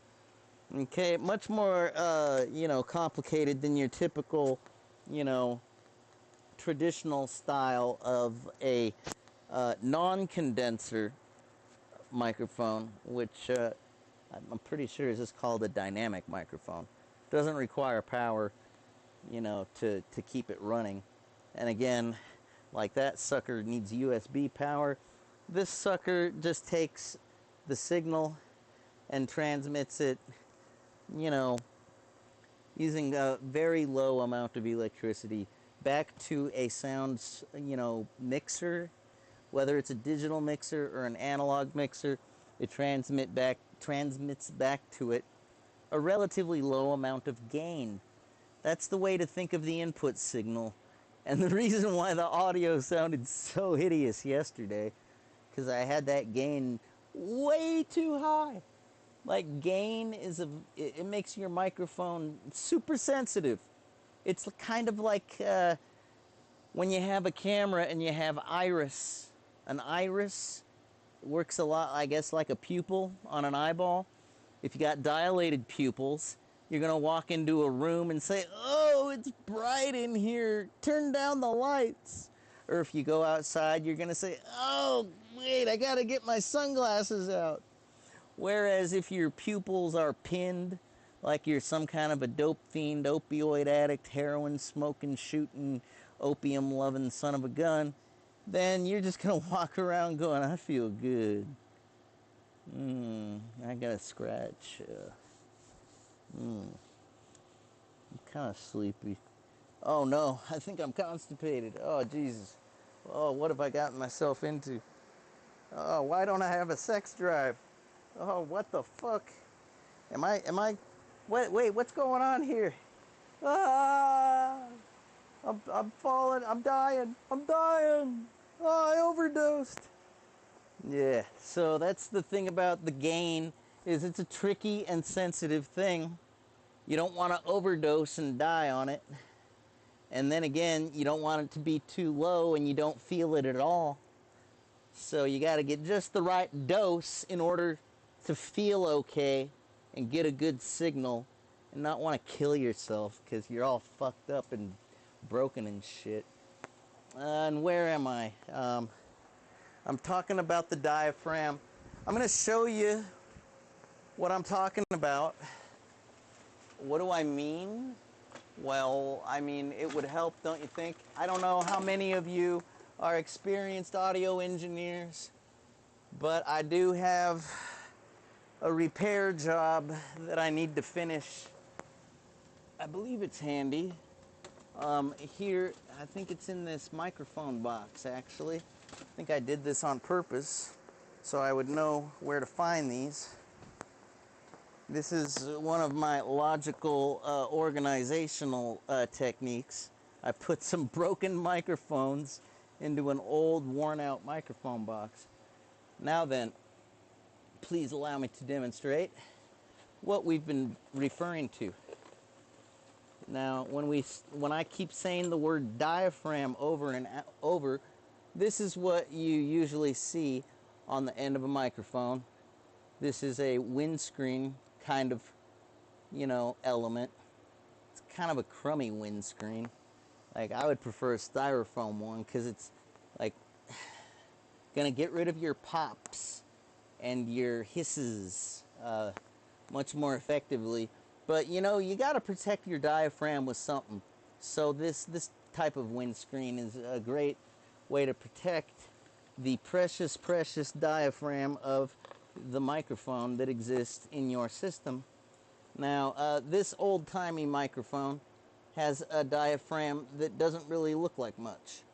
It's just kind of like the head of this metal thing. But if you look really, really, really closely, all right, let me put the windscreen down and try to focus.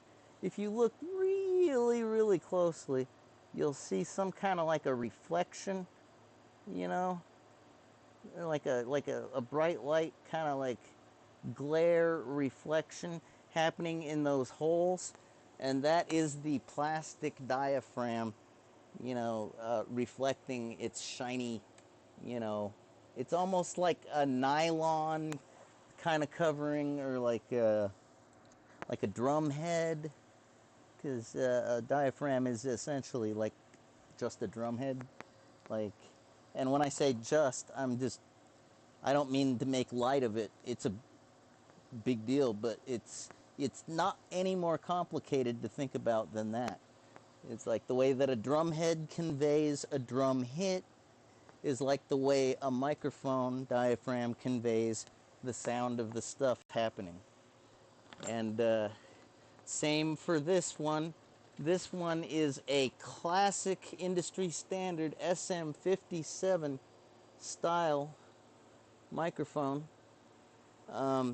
This one had a fancier model name because it had a windscreen that came with it, a styrofoam one, because Shure just wanted to provide that option for their customers, because they love their customers and try to do best by them.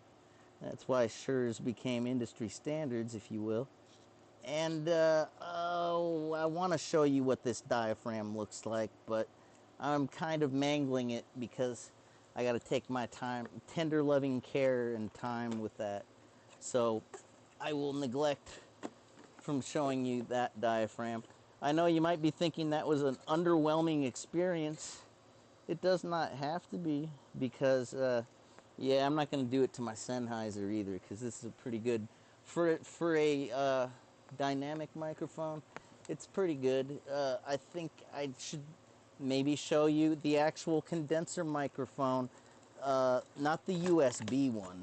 No, from what I recall, this puppy has a pretty good diaphragm that will help you understand, like, the big deal, okay? This little Samson guy.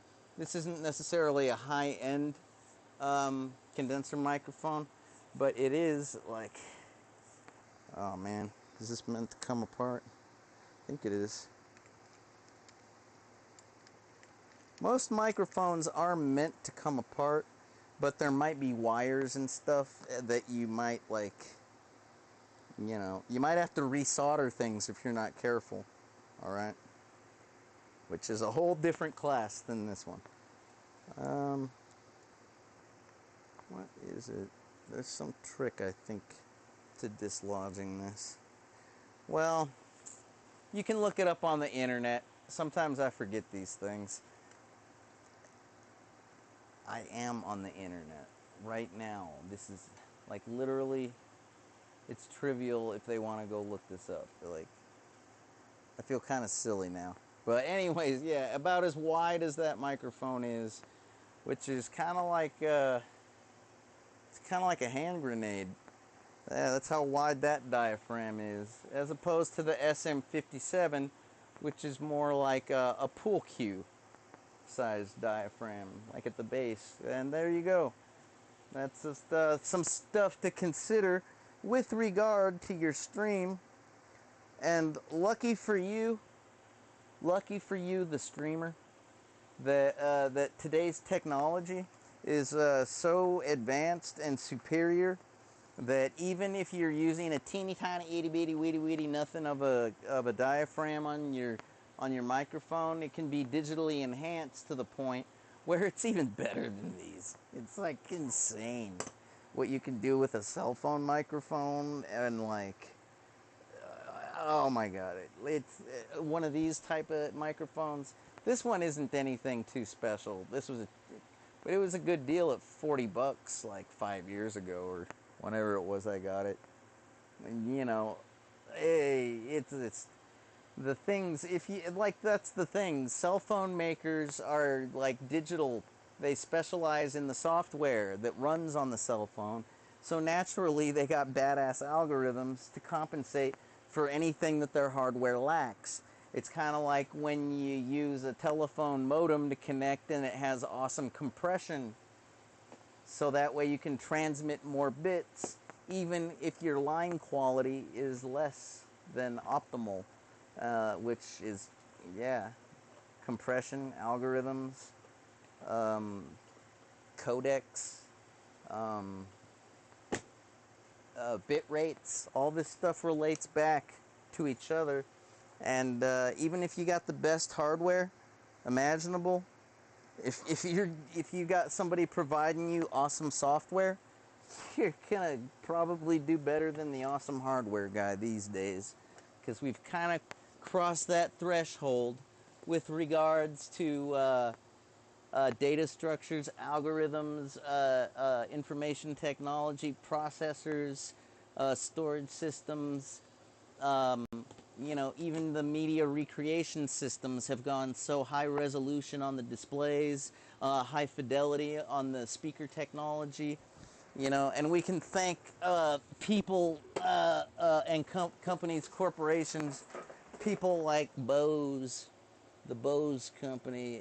They've done a lot of acoustics research that has led to the abilities that we have now today, where you can listen to a stream on your cell phone speaker and it'll sound like badass. You'll be like, hey guys, check this out, and you'll have like half a dozen people standing around this little phone. It's like, it's like everybody hears it because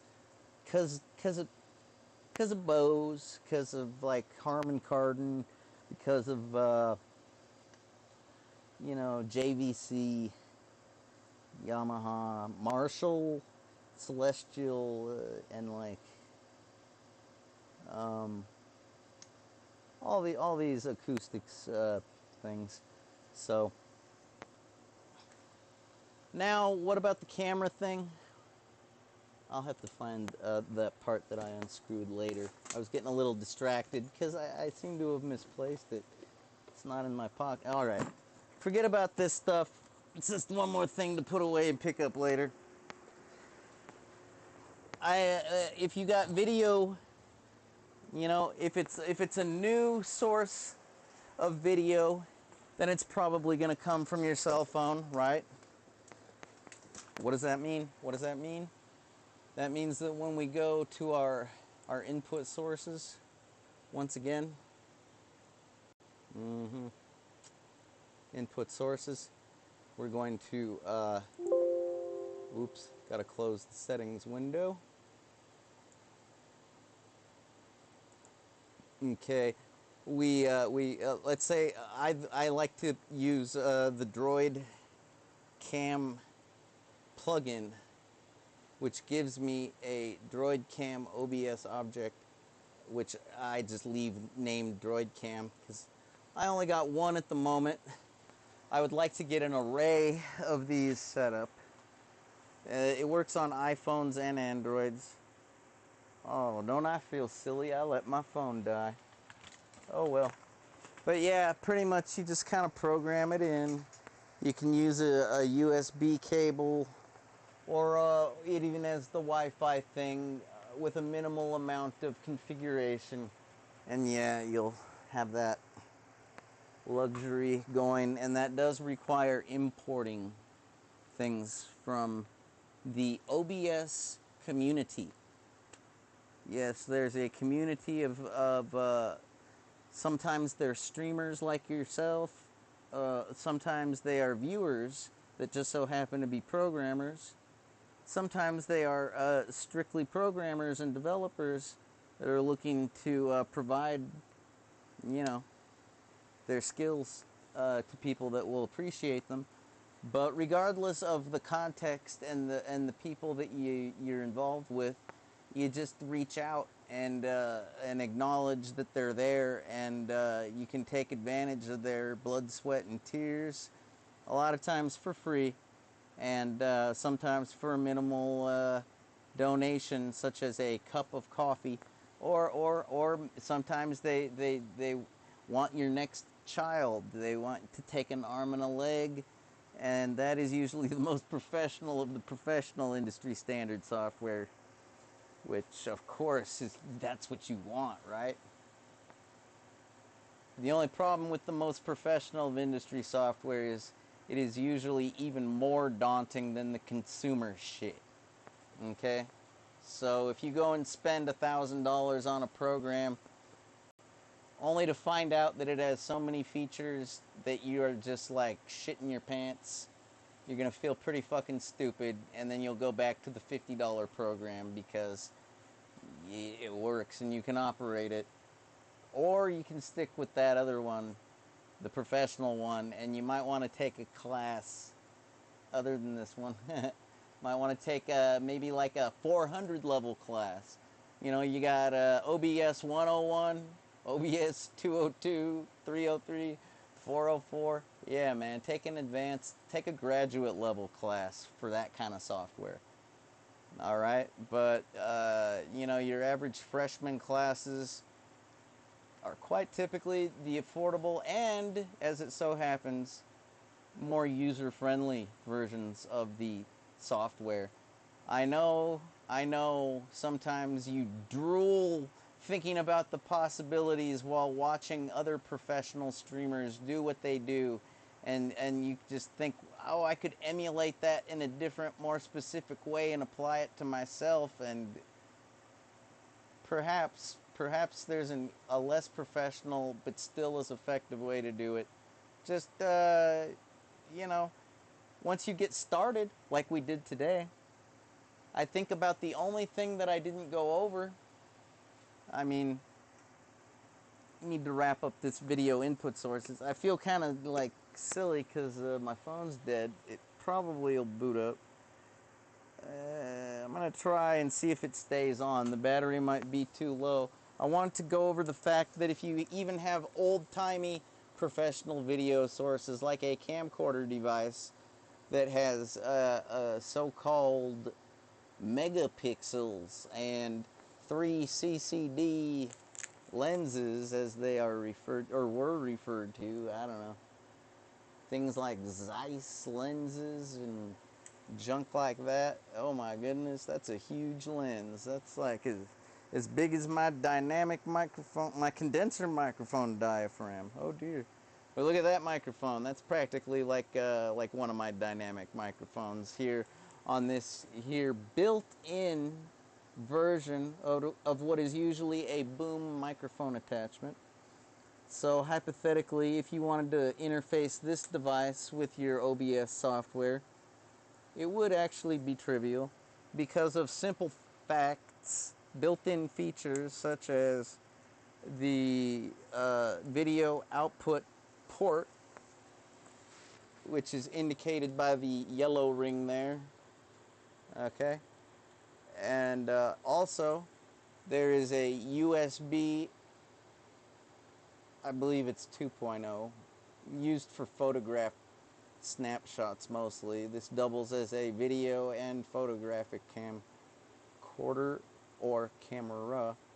But the FireWire, otherwise known as what, an IEEE 13 something or other interface? Yeah, okay.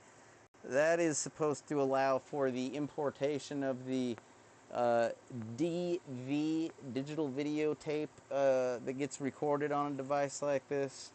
You know, you record it, you import it over the FireWire, you can edit it non-linearly on a editing system. You know. But more than likely, people would be doing it these days to stream it, and maybe they'd edit it first. It depends on the content, I would suppose. Most everything usually depends on the content and context of the, intended receiver, the projected message or idea, etc., etc. And yeah, the reason why it's so trivial with regards to the yellow input, right, as I was I'm not sure if there's really a name for that other than like a camera AV in out plug port. I think that's what most everyone calls that. All that it requires is a cable. It's not a high definition cable. It's not component cables or anything fancy like that. But of course, it does have your typical RCA phono and video variety of RCA cable jacks. And on the other end would be something more akin to a headphone type of ordeal. You know, something like a 1/4-inch jack. The thing is, this is a stereo jack. You can tell by the 2 green lines, whereas something that would interface with a camcorder like this would have 3 of these little colorful doodad lines at the end because, well, one's for the video, one's for the left channel of the audio, the other's for the right channel. So you end up with 3 of them. Kind of like when you use a headset on a cell phone, it has 3 of them because one is for the left channel, one is for the right channel, and one is for the little doohickey remote control that you control your volume with and send digital signals with and tell your phone to mute or unmute or answer the call that's coming in on call waiting, and etc., etc. Just another data channel, if you will. So, and the most trivial thing about that is, yes, the cable and what you got to interface with, which I did have that handy. If that's the one part of the lecture that I would have liked to have done better, is get this hardware situation a little bit more right in front of me. But, you know, I don't claim to have a perfect hardware system in place. That would be nice. Maybe something Dewey Decimal based. I don't know. Or at least some kind of system. Hell.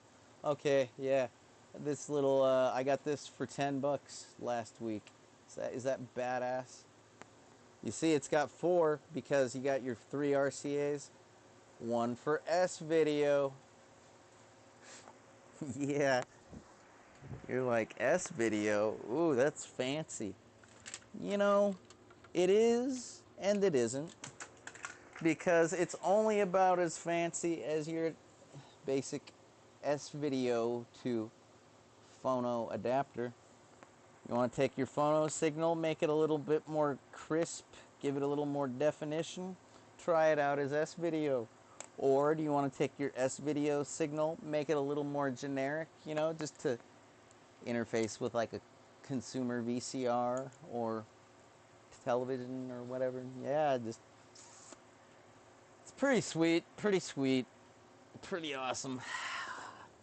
Yeah, because before that, if you had to import video into a digital information systems, a streamer system, as I like to call it, a device like this one over here that I had just a second ago. Where'd that thing go? Is this it? Okay.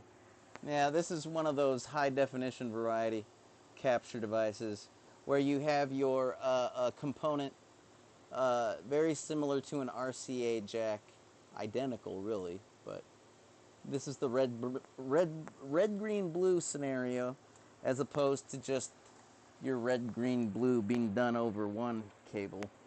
Yeah, so that's has a lot to do with the definition and the highness of it. You've got like 3 solid pictures with emphasis on different color channels, making a beautiful union of high def pictures. And but the audio remains the same, you know, stereo, and your HDMI, which is just a high bandwidth data transmission protocol, specializing in video transmission, multimedia, if you will. And the problem is it don't work with the you know, the old timey RCA, you know, low def, if you will. So anything else? Yeah, you know about the webcams, you know about the video encoders, you know about the wireless microphones, you know about the camera microphones, you know about the meters, you know about the filters, the properties, you know about the settings menu. I think that's pretty good. You might want to take your lighting into consideration too. You know, that could also affect your picture. Or you might just want to use some kind of lighting plugin in OBS in the filters, you know. Something to consider. And, yeah, I think I'm going to, you know, I guess I should show you character generation. That would only be fair, wouldn't it? Would it not? Character generation is a lot like this, if you will. You have your video input sources, you have your scenes, right? Let's say that you want to make a different scene. You click that button and you call it scene 3, and now you're looking at nothing. I will quickly, ever so quickly, add a video capture device, clicking the plus symbol. Yes, and that video capture device is not going to be the Xbox, it'll be the PlayStation. Let me do a quick deactivate, reactivate. Come on, PlayStation, work with me. Alright, I don't want to waste your time, so I guess I will go with the Xbox Live camera. Jeez. Activate, deactivate. Come on. Be a good camera. Such finicky cameras I got today. Here. It's all good. It's all good. Let me just unplug, replug.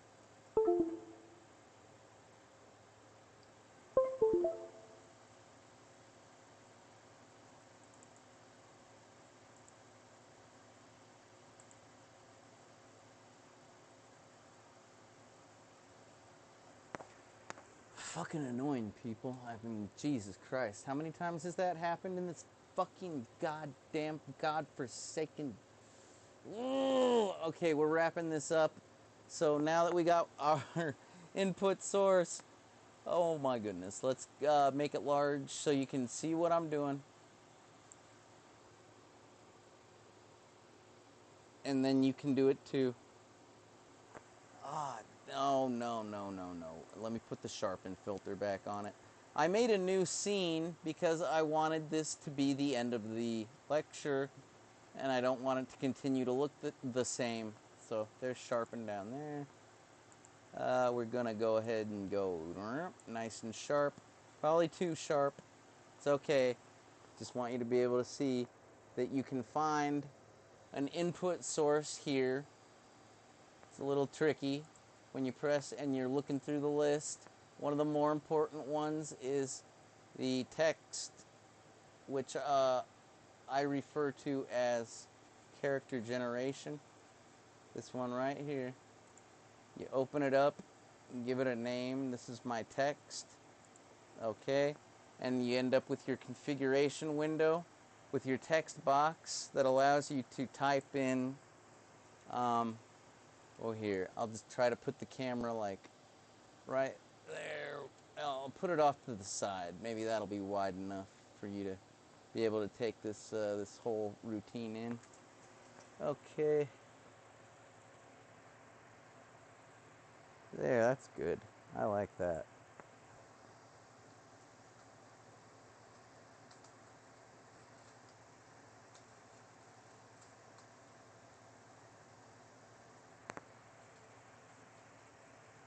Oh, look at that. See those horizontal lines, remember?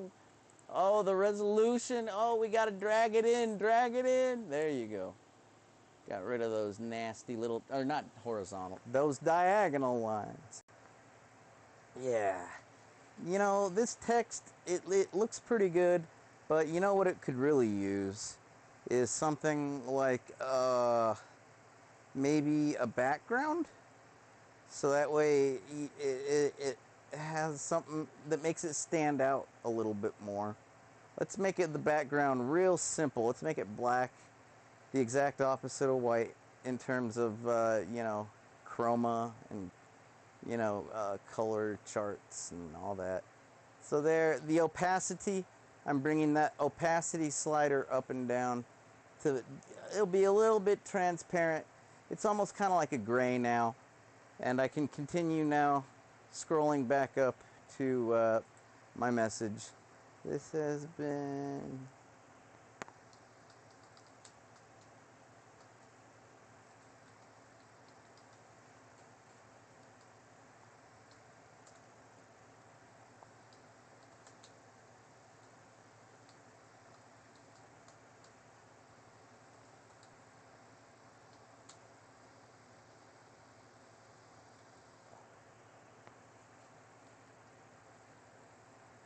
Oh darn, it's not as easy as on my Macintosh. Let me see here if I can find a reference real quick. I think I can pretty easily.